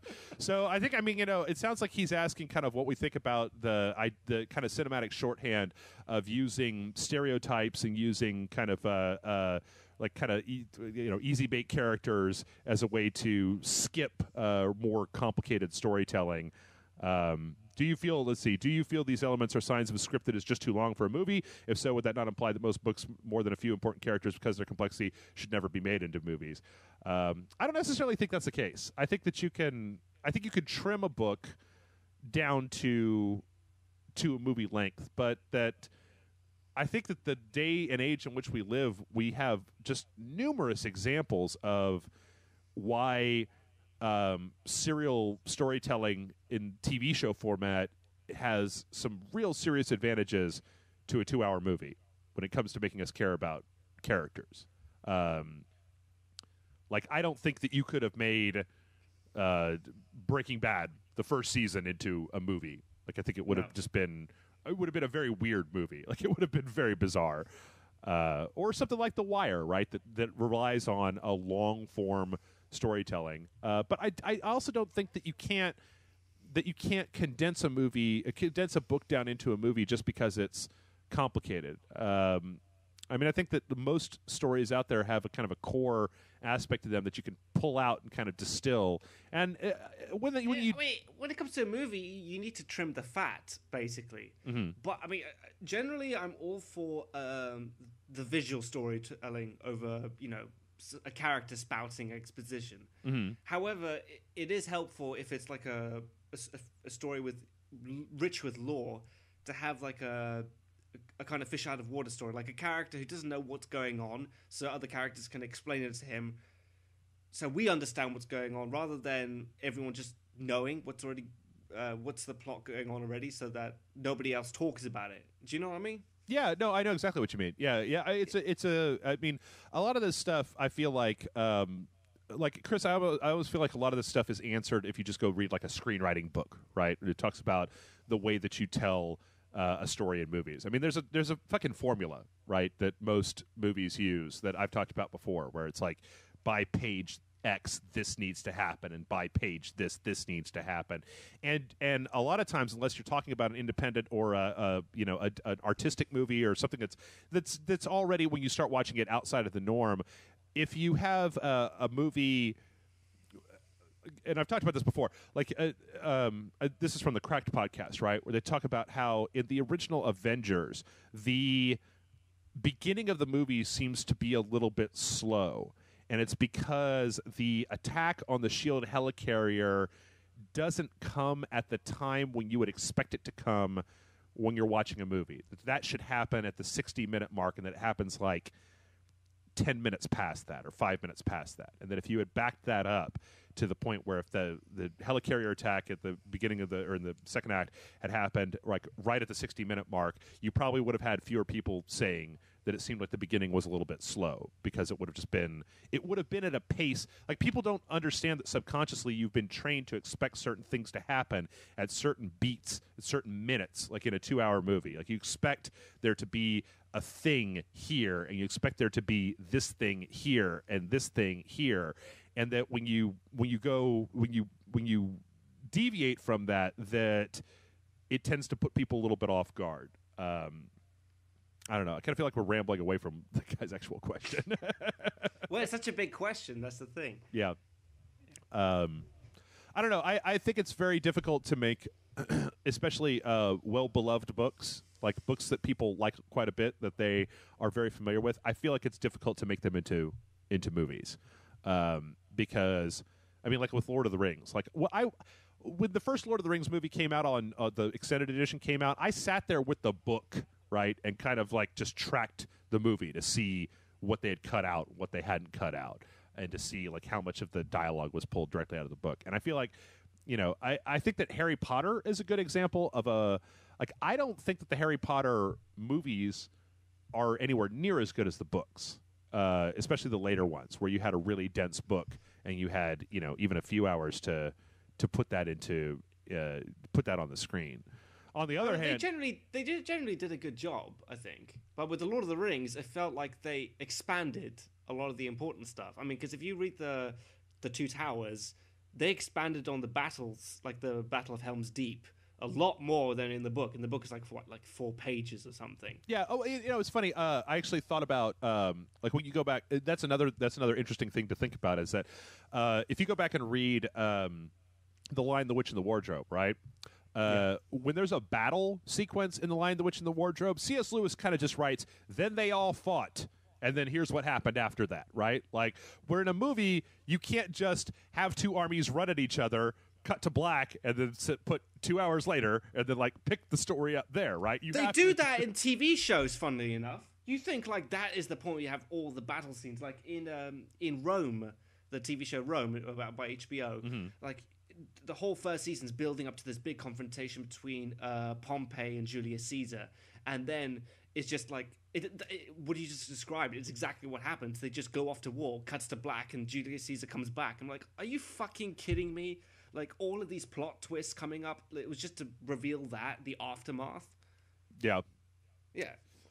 But in a movie, I guess you want to have more bang for your buck, basically. I don't know. I think it just kind of depends on, again, on what kind of story you're telling, and whether you can pull. It's budgetary reasons. That's why. Yeah, I'm also not really. I'm also not like a huge fan, and I don't know how you feel about this, Nick, but I'm not a huge fan of converting media into different formats. Right? Like, I love the book Neuromancer, right, by William Gibson. It's been a favorite. I read it when I was 17. I fucking loved it. I read it all the time. Like, or Dune. We've talked about Dune on the show before. Like, I don't necessarily think that those need to be turned into movies or TV shows. Like, I can still read the book. Like, the book is there and I can read it. It's fine. I'd almost rather have people create stories that are tailored for what they're telling, right? So if you're going to have a TV show, you know that you're going to have a longer amount of time to be able to develop things, so you could do that. You could write your own show.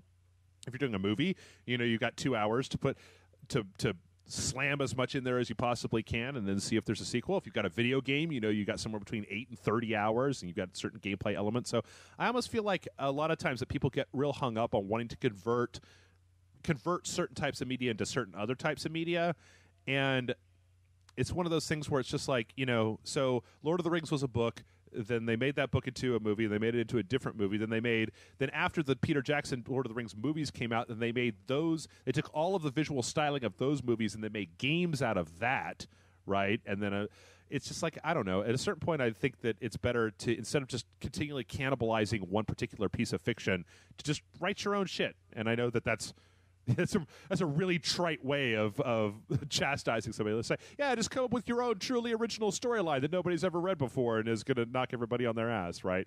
But honestly, I mean, I have more fun. Like, I'll put it this way: last year, I had more fun watching John Wick than I did watching X-Men: Days of Future Past. And even though Days of Future Past was different in the movie than it was from the comic, it was a similar storyline. John Wick, I had no idea what the hell I was going into when I watched it, and then I watched it and was just like, holy shit, this is great, because it wasn't. So, like That's only because it was an original piece of storytelling. I mean, like, all the movies we get these days, all games, are part of franchises or familiar material. Yeah. I don't know. I feel like we kind of butchered your question there, Chris, so sorry. But all right, our next question comes in from Danger Dave, who says, howdy, Rage Select team. I have a question about stereotypes, especially as they relate to my personal life experiences. In my lifetime, he says he was born in 1985, there has been a notable social push to eliminate painting people with broad brush stereotypes. In many cases, it is even illegal to treat people differently depending on their physical characteristics. That trend seems great to me. However, I'm a bodybuilder and a personal trainer. As I have trained to get bigger and stronger, I've noticed that strangers treat me with increasing condescension. There's an obvious tendency, at least in my personal experiences, for members of the general public to presume that a big, strong guy is an intellectual peon. To presume a negative characteristic about someone you don't know based on their ability to lift a large amount of weight seems, on its face, patently ridiculous. Nevertheless, this has been my observation. Do you have any advice on dealing with such encounters? Have you ever been on the receiving end of inaccurate presumptions? If so, what did you do? May you hang far, may you hang low, may you sway back and forth in time with Doggacle's mighty member, Danger Dave. Oh, I like this Dave. guy. Yeah. That's pretty funny. Yeah. It's funny. I'm about as white as it gets, Nick. I don't know. Maybe you and I could have a white off one day to see who's whiter. But I'm sure I'll win because I'm English. Original white man. Does that make you more white? Do you get like +5 to being white because you're British? Certainly in America, I think. Okay. People don't tend to assume anything about me. Like, that's the weird thing in Austin, and that's one of the things about the whole stereotypical thing. It's like I'm kind of an average build, 37-year-old, slightly balding, white guy, right? I don't dress flamboyantly. I don't even dress in suits. I wear jeans and a T-shirt almost all the time. So people, to me, I'm kind of a non-entity, right? Because I'm just out there in the world doing my thing, and nobody even really, they just, oh, look, white guy, right? Like, I doubt that many of them. I'd probably be a great super spy, Nick, because people would they wouldn't remember me. They'd see me, and then 5 minutes later, they'd be like, what did that guy look like? He was a white guy. Like, especially if I shave hiding in off. plain sight kind of thing. Yeah, exactly. Yeah. But I think it's interesting that, it's funny. I could probably have predicted if somebody had told me that would be something that this guy would run into, right? That people are going to see him and they're going to assume that he's some kind of muscle-headed, Dumbo. Let's see. I think... I think we're all guilty of this, to be honest. It's just quicker just to put people up on a pedestal and picture them in a certain way. Yeah, there's a study. I really wish I knew where it was, but it was something that was fascinating to me last year that said that people are only able to recognize like 150 different faces, right? That your brain can only really distinguish between about 150 different people. And then after that, you just start painting people with a broad stroke, and it's an evolutionary thing because we're not meant to be able to remember the face and personality of every single person that we see. And then after a certain point, your brain just doesn't. There's no benefit to your brain continuing to differentiate between people after a certain point. It's just a biological imperative, and so I feel like a lot of us are guilty of. I mean, I feel like that's kind of the whole. I wonder how many of those 150 people are actors in movies. Probably quite a few, right? Probably quite a few. But 75% of them are fictional. Yeah, but what they said that at a certain point, you start instead of differentiating between the individuals in certain groups, you basically just start painting them in your brain like with a specific avatar. Like, you'll pick out a person that is essentially representative of that group of people, and then kind of just that a lot of times that's where a lot of the stereotypical attitudes that people have about other people come from, about the assumptions that people make about other people without bothering to talk to them come from this dumb brain chemistry. But yeah, I mean, I'll tell you, Dave, I was surprised. I experienced this, not experienced it, but I've done what you're talking about myself. Before, let's see, I think it was when Triple X came out, right? I was like, Vin Diesel, he's just some kind of meathead action star, fucking douche nozzle. Like, fuck that guy. And then my roommate at some point was like, that he's got tattoos on him of like the characters from his D&D campaign, right? Like, he's a giant nerd who just decided to work out, but he's just this big old dorky nerd. And I was like, and then obviously that became clear to me because it's what it is. Like, you can only deny that shit. Like, you have to start to get into real weird territory in order to be able to just continually deny the truth for long enough. Yeah. But yeah, I've done it before. I mean, I've done it. I think that all you have to do is go back to listen to Jason Murphy on any wrestling game we've ever played on Rage Select. I think it's one of those stereotypes that just hasn't. I think it's one of those stereotypes that's been put on the back burner because there's other stereotypes that are being fought against, and I don't know. I mean, it may also be the sort of thing where, if people treat you like you're simple, that's definitely insulting. Don't get me wrong, but I don't know if it's as damaging as like some of the other stuff that we see when it comes to like race or gender or things like that. But I don't know, Nick, have you ever been just really misinterpreted by somebody else before? Yes, and I've also been guilty of it. I mean, one thing, I was at work, at one of my old jobs, and my boss just said, "Hey, Nick, could you come and fix the computer? It's acting up." I'm like, "What are you talking about?" It's like, "Oh, it's something about it freezing, whatever." And I just said, "Why do you come to me? Why don't you get an IT technician?" It's like, "Yeah, but you're good with computers, and you're basing this on what?" It's like, "Oh, you look like you're good with computers." "Oh, because I have glasses." "Okay, all right." So you just assume that. Yep. So like anyone who sees someone with glasses assumes that they're a fucking whiz when it comes to technology or something like that, when they could just be as thick as pig shit. Well, another thing, I was at film school, and I remember one of my classmates was this big, bulky dude who, for some reason, looked like that jock in Scary Movie. Okay. And I just thought he would be the thickest guy in the world. And yeah, he turned out to be a bigger nerd than I am. Mm-hmm. Like playing Dungeons and Dragons and collected Pokemon to such a point. I'm like, are you older than me, or are you just like a 9-year-old who obsesses with toys? So it is cool to be pleasantly surprised, but generally in your everyday life, you just don't have time to take everyone's personality into account, especially if you're meeting them briefly. You can always improve on that later. It's like, this person is not the way I thought he was to be. Yeah. I think that's also a big part of that whole thing, is that I think that to a certain extent, people. I mean, we were just talking about it previously in the question from Chris about movies, right? About using a stereotype as a shorthand for understanding another person. And I think that a lot of times in our day-to-day life, we use our own stereotypes as a way to get a handle on what we think a person might be about. Without all of because I mean, not even from a shitty perspective, but sometimes it's like you meet a person and you just don't have time to be like, well, let's go sit down for 4 hours over a cup of coffee and let me get to know you, right? But I also think that it's important to, if you misjudge somebody, if you misclassify somebody, if you've used a stereotype in a real negative way, to be able to say to yourself, well, that wasn't right. I need to reassess. I was probably wrong about that, etc.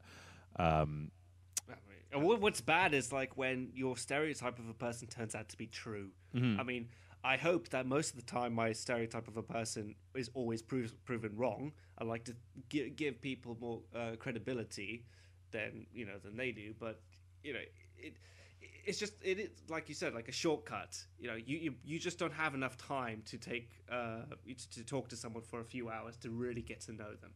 Yeah. And unless you want to be like, you click.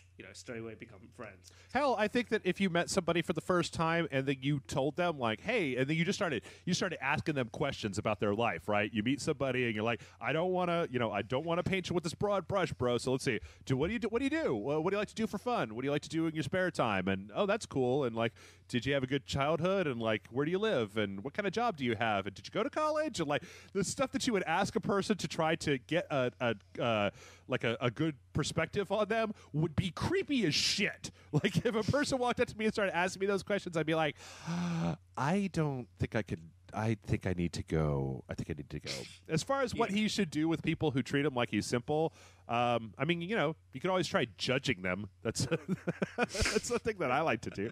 I don't know. I mean, it depends on whether or not you want to take the time to try to change their minds. I mean, at this point, you're going to have to understand that there's going to be a certain number of people that, I mean, I guess if you wanted to, you could go on Facebook and start a group about, people who have a certain amount of muscle mass who are tired of being treated like they're all stupid. I mean, what I found is actually most of the bodybuilder guys I know are the biggest geeks out there.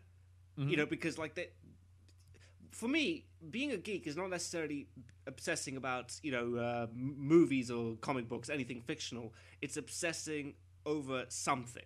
Yeah, whether it be sports or bodybuilding to an extent. So they are technically the biggest nerds because there's a lot of information that they have to process and read about, and all this scientific stuff that they are trying to keep up to date with.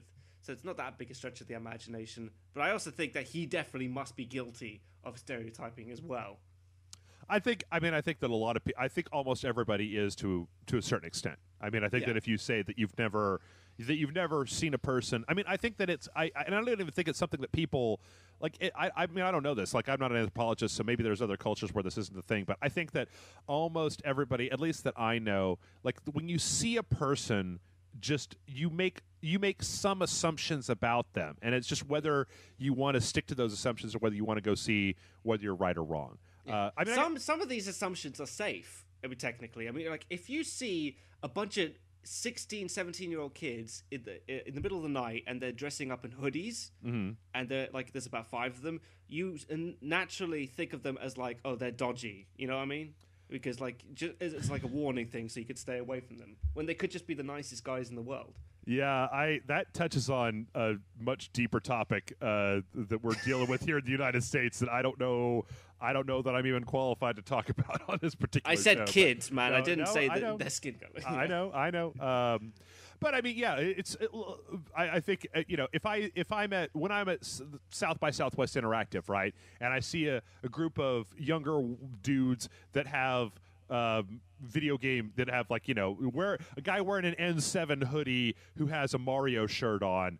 Like if I go up to him and I'm like, "Hey man, what do you think about the video games?" and he's like, "I don't play video games. Fuck you for your assumptions." They'd be like, "Well, you kind of broadcasted there that you're playing." This is my cousin's shirt, okay? It's laundry day, right? But I'd say if you want to change people's minds, man, I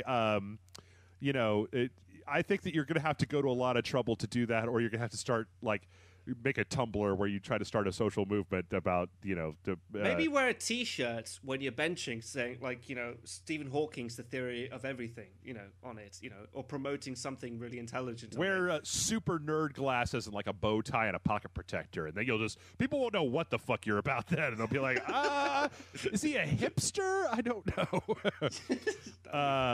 This next one comes in from Ricky J, and he says, "Greetings and well wishes to you, disciples of the Rage, the Dong, the Holy Shaft. This is Ricky J on the website, longtime fan since Loading Bar, and humble Patreon supporter. Since Star Wars Day is coming up / is today, has just passed, I thought I'd stick with the theme and ask about Star Wars. Do you guys want to see Republic Commando 2? I played the first one way back when it came out. I recently picked it up on Steam. It's got to be one of the best Star Wars games I've ever played, and probably up there with the best FPS games I've seen. Mechanics and gameplay for its time were very refreshing and different, as well as smooth and intuitive. For Star Wars especially, it was a departure from the traditional bread and butter of either X-Wing / TIE Fighter or Jedi Knight, and they did it exceptionally well. Obviously, today, everyone and their dog and their dog's pet rock is making modern military as well as futuristic shooters, but I think there would be enough different with a Republic Commando 2 to make it stand out and be awesome. What do you guys think? Am I full of shit? Thanks for fun times. Congratulations on the 100 podcast episodes. Salutations from the land of Vegemite and Chris Hemsworth, Australia, Ricky J. Did you play Republic Commando, Nick? No, I always had it on my horizon, but I never actually got around to playing it. Oh, it's really good. It's very singular to me because it's a game.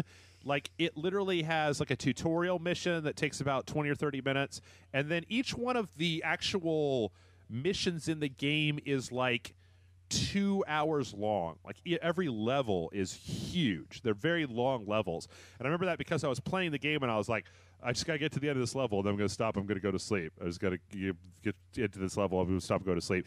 And I would just keep playing. I was like, where the fuck is this level going to be over? I just want to stop and go to sleep. Because there's only like 4 different levels in the entire game, but they're good.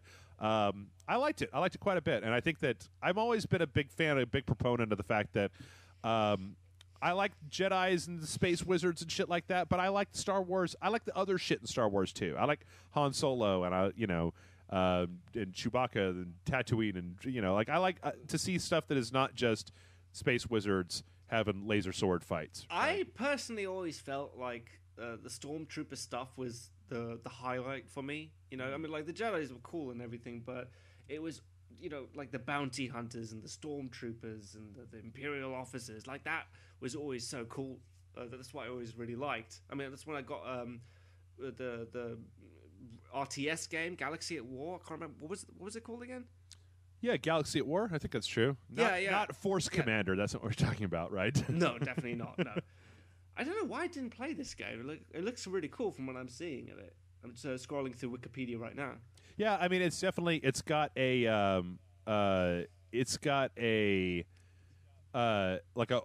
it's a squad based game, right? So you have 4 different clone troopers, and each one of them has a different specialty, and so you're able to like kind of set up like traps and stuff like that, and do stuff. It's great. It's real fun. No, Galaxy at War is not the name of the game. Empire at War. That's the name of it. That's it. Yeah, yeah. I think Republic Commando was a great thing. I'd actually like to see. I mean, I'd like to see something that was like a Call of Duty single player campaign.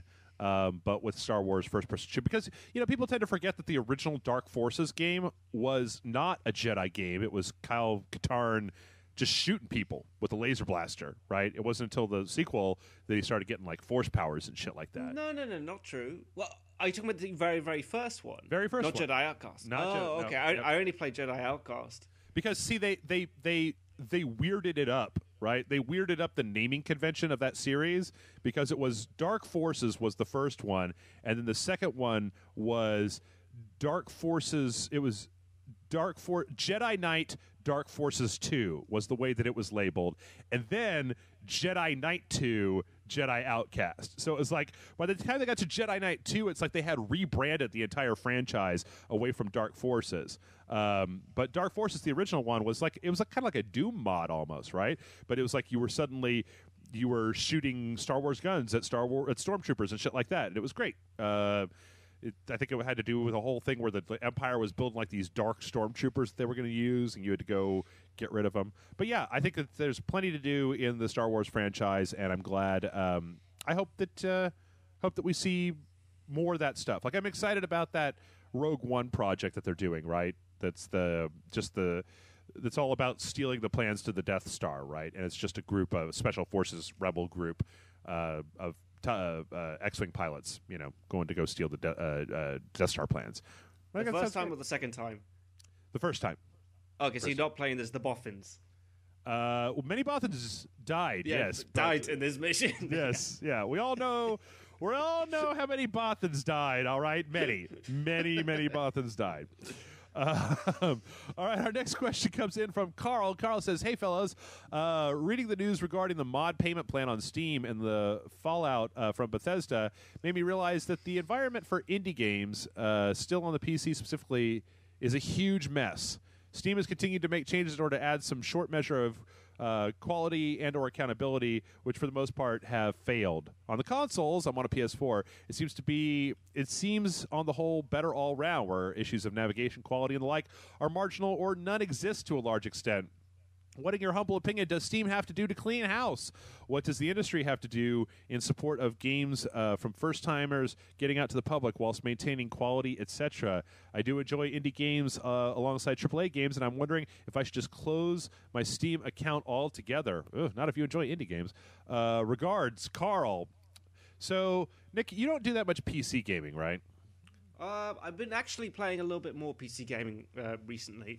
But I'm all up for indie games, but I can see what he's going at. I don't think he needs to be so dramatic as to close his account altogether. Mm-hmm. But they do seem to like just churn out anything and everything. There doesn't seem to be they don't really set up like the most interesting stuff up. You know, it's just like, oh, check this out. So you can't sift through what is, you know, quality gaming to what is just the crap that they put out. Yeah, I think that it's really problematic on Steam because, like, you know, part of me wants to say, like last week, right? There was last week on Steam they released it was a 3D Realms pack of games. It was like a bunch of older games that came out in the 90s or something like that, and it was a bunch of them. It was like what? Like, you know, Duke Nukem and Raptor and Rise of the Triad and Shadow, Terminal Velocity and Shadow Warrior, and I mean, a bunch of old shit, right? 32 games. But then on the Steam store for a while there, it looks like they might have fixed it now, but for a while there, they were listed as 32 separate entry games because you could buy them as a pack or you could buy each one of them individually. And for a time there, it was like there was a whole page of Steam that was just taken up with just these old games, and it was hard to tell. Like, they didn't have any listing about when they came out, like when the release date was. Like on Steam it has a release date thing, but the release date said like May 2015, even though these games came out, you know, in the 90s, right, or the early 2000s or something like that. So for my part, I honestly feel like the biggest problem that Steam has and the problem that they need to fix is their fucking front page. Like, I'm looking at it right now, right? The top is it's a mess, right? You've got this carousel at the top that's showing me a bunch of shit, right? It's just a bunch of the new things that have come out. And then right below that, you've got featured new releases on Steam. Right below that, you've got this taken up. On the right from that, you've got whatever the current Steam sale is. You've got a thing that's recommended for you under that. You've got recently updated. You've got a queue below that. You've got the curators below that. And then you scroll halfway down the page, you finally get to the actual game releases, and they've got DLC that's mixed in with you got DLC mixed in with normal game releases. You've got sales and specials all up the right-hand side. And there's, 1, 2, 3, 4, 5, 6, 7, 8, 9, 10 listings. And you have to hit all new releases, which these aren't even the latest 10 games. They're the 10 most popular released games where you have to hit all new releases to get into a separate menu where you can look at, maybe twice that, 20 per page, and you can sort them by various things. But, like, it's just a really poorly put together system. And the amount of games they have come out, they really need to look at redoing this. Like, half of the and like when I look at Steam on the webpage where I'm looking at it, the entire left-hand side of the screen is just blank space that they're not using for shit. So I really, really think that Steam needs to go back and redo the way that their page is put together if they're going to be allowing this many games to come through. Because I don't think that they should stop. I think that if you I don't like the idea of Steam picking who gets to release a game and who doesn't get to release a game, right? I mean, I know they kind of do that already with Greenlight, but I don't like the idea of them saying, well, this isn't high enough quality to put on our store. Like, yeah, here, I just opened up Steam itself. They don't do that, though. I don't feel like they do have a quality control of the kind of games that they put out there. No, I'm saying I don't think they should. I think that when you have a quality control, you could run into a situation where something like we just played something like Goat Simulator, right? That is obviously a joke. It's a joke game. It's bad. It's bad on purpose, right? That's the whole point. Or Surgery Simulator, or like I Am Bread or something. You could maybe get to a situation where the people curating Steam are just like, well, this isn't a very good game, so we're not going to put it out. or is, let's say you base it on ratings, right? Let's say that people have an agenda. Let's say it's something like the DMC game, right? And people manage to scare up enough thumbs down votes on things that it gets shuffled off of the main page or put somewhere else. So I don't know. It's a very difficult question, and I think the first thing that needs to happen is for Steam to redo the whole UI layout that they have. Because they had a pretty decent idea there with user reviews, but the user reviews are basically just thumbs up, thumbs down, right? And I don't know if you've ever tried to rate a game with just a 0 or a 1, but unless a game is just flat out goddamn broken, are you going to not give it a 1? I mean, the difference between a mediocre game and a fantastic game is the exact same thing. And then they have curators, but there's so many curators, it's like, who am I going to follow? Like, how do I know whether this guy knows what the shit he's talking about or not? So, I don't know. On the other hand, I like the fact that these games, there's games that I've played, crazy indie games that we played, that I'm glad they got a release somewhere. You know, I'm glad they didn't have to just go off of a web page, because I probably never would have seen him. So, I don't know. I know, but it kind of makes it hard for the rest of us to find the good indie games as opposed to just the generic crap that they throw up on there. Yeah, absolutely. I mean, we've reached this weird tipping point where you've got all of these different games that are just fighting for your dollar, and they're fighting really, really hard because they have to. Here's a game. I mean, I look at if you look at actually, you know what? I don't even need to do this legit, right? Every week on Rage Select, we play a game. We play 2 AAA games. We play Indie Friday. We play the same game on Sequential Saturday. We play a Sunday stream game. That's 5 different games right there. We also play 1 game for Super Awesome Video Game Show, which is 6. We play 1 extra game for Patreon, which is 7. We play 2 sequentials on Patreon. That's 9 games a week that we play. Right? We don't touch 90% of the games that come out on Steam. There's so many goddamn games, and so many of them just aren't worth a damn. But I don't know how to fix it. I don't know. All right, we got 2 more questions. One short, one they're both pretty short. This next one comes in from Henry, and he says, "Hey guys, after digging through some old comics that I never read, I happened across an issue of Superman that takes place in a universe where his baby pod was discovered by Darkseid rather than the Kents. This resulted in Superman becoming Darkseid's enforcer and adopted son. So the question is, what heroes would you like to see reimagined as villains or anti-heroes, and vice versa? I would go with Judge Dredd reimagined as a straight-up villain, and I would love to see Raven from Teen Titans with more of an anti-hero status. May Don Cleves forgive the sins of Barnabas Horendito, Henry." This is a pretty quick one. That's a good question. Yeah. What do you think? Which heroes would you like to see become villains? I'm trying to think of a hero that I haven't already seen become a villain, because the entire Justice League, there's the Injustice Gang, or not the Injustice Gang, but the Earth 2 Justice League that are all evil and shit, the crime syndicate. Superman is a good one because he's so powerful enough already. If he was a bad guy, that would just make him really intimidating. Yeah, I mean, there was the whole Superman Red Sun arc where he was his pod landed in Russia. I thought that was really interesting. Because if he's a good guy, you can take the piss out of him to his face. He's not going to do anything to you, so it kind of makes him lame in a way. You know what I mean?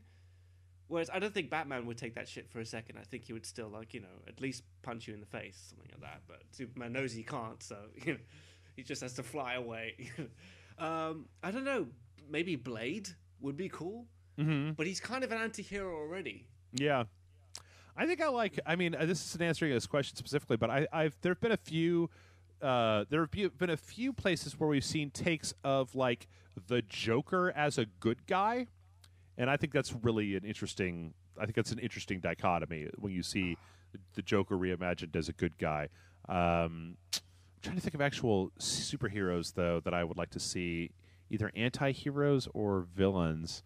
The problem is that I'm a DC guy, and I think about it, I'm like, Green Lantern? No, there have been bad Green Lanterns. That's essentially what Sinestro is. Flash? No, there's Reverse Flash. We've already seen what that is. Batman? No, there's Owlman. We've already seen what a reverse Batman looks like. Superman? Well, we've seen bad Superman. We've seen Bizarro. We've seen a lot of evil variants of those superheroes already. Trying to go over to Marvel. I guess straight up Captain America, bad Captain America, Captain Russia. I think there actually is one of those. I think there's actually a guy with a shield that's got like a hammer and sickle on it or something. It's an evil Russian version of Captain America. I don't know, man. It would be interesting to play a game where, like, let's say Splinter Cell, where the bad guy is Sam Fisher, and he is capable of killing like 40 or 50 people each mission, but you're the henchman sent after him, if you know what I mean. And the hard time you would have just killing one guy, and he's just like killing all your buddies, like, you know, like piss easy. Like, I thought that would be like a nice twist on things, because you're so used to being the other way around. I think I love the idea of video games where you play as the villain. Like I like Overlord, right? I love the idea of that. I think it's something that we haven't seen nearly enough of in the industry. Henry, I'm sorry, I don't know if I have an answer to your question. I'm trying to think of somebody that hasn't already been a bad guy that I would like to see. I don't know. Yep. Sorry, I don't have an answer. All right, and this last one. So we had this Rage Cast that we did a few weeks back, Nick, and I'd said last week I told the story where there was like a month-old pizza in my fridge, and everybody got so drunk at my house that at some point I had this hazy recollection of seeing somebody eating this pizza. Oh, God, no. And the guy who ate it sent in an email. He said, "Howdy, y'all. Hope this finds you well. So to my great shame, after listening to your recent podcast with Kevin, I recalled eating that rock-hard ancient pizza. In my defense, anything is edible with enough ranch. Turns out I did indeed survive, though the next day was a bit rough. I'm also fairly sure that I took a few years off my life. I guess my question to y'all is, what is the worst thing you ever ate during a drunken haze? The drunken idiot, Bill." I was trying to think of I usually just eat like cheeseburgers and stuff, man. Like, I don't know. What's the worst thing you've ever eaten when you've been hammered, Nick? Tex-Mex. What do you mean Tex-Mex? What the hell is that? just like in general.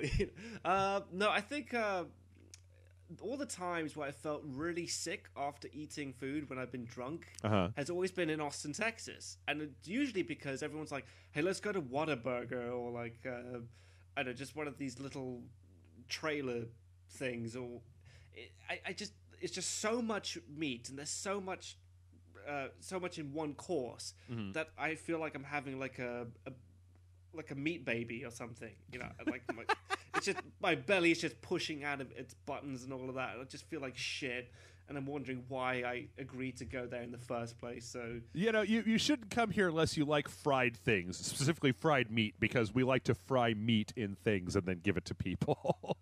Don't get me wrong, you have the best meat ever. Like, I love brisket. We don't have brisket in the UK, and that's one of the things I crave for when I come to Texas. But I'm just so used to European food and European courses, which are much smaller. So when I have like an American course, I can't have like, you know, starters, main course, and desserts. Like, starters, I'm full. That's it. Oh, yes. Yeah. You get a lot of bang for your buck when it comes to your meals. So. Yes, we do. Well, probably more than we should. Obviously, we should obviously. Gee, is it a wonder, Nick, that you come over here and it seems like we all eat like twice as much as you do, and then wow, is it America's so fat? Wonder why that is. It's because of gluten, or it's because we eat too goddamn much. That's what it is. We eat too goddamn much. I've been to Europe. I've seen the amount of food that you guys eat. It's a reasonable amount of food. We eat fucking far too much food. In fact, when I went to Europe and I ate in Europe for like 2 months, and then I came back to the U.S., everything here made me feel ill when I ate it because it was all soaked in grease and like 3 times as much food as I was supposed to eat. Exactly. As far as horrible shit that I've eaten when I've been drunk, I'm pretty cognizant even when I'm super drunk about what I'm eating. Like, generally speaking, I don't keep any food in my house. Like, I keep 0 food here because if there's food in my house, I will totally eat it. So I don't tend to keep any food around, which means, except for the month-old pizza in my fridge, but I've never been drunk enough to eat the month-old pizza in my fridge. I know how old that pizza is and how shitty it was when it was hot and brand new and fresh, and I got it on the day that it came to my house. So Yeah, I don't eat leftovers. I will shovel in a crap load of breakfast food when I'm drunk, but I've never eaten anything. I've drank some shit that I shouldn't have drunk before. Nobody should ever drink Frangelico or Jägermeister or a whole bunch of other things, but that's what it is. And with that, we're done. We've rambled on for quite a while, Nick. So we're going to go ahead and wrap it up. Mail at rageselect.com is the email address if you want to send in your questions. We do this every single week. Nick, thank you so much for coming on, as always. And let us know when your show is up so that I can tell the people. I'll let you know. Yeah. Yeah. And with that, I think that if you'll excuse me, I'm going to go and eat way too much of something. I don't know what yet. But I'm just going to go get way too much of something and shove it directly into my goddamn face. Good night, everyone.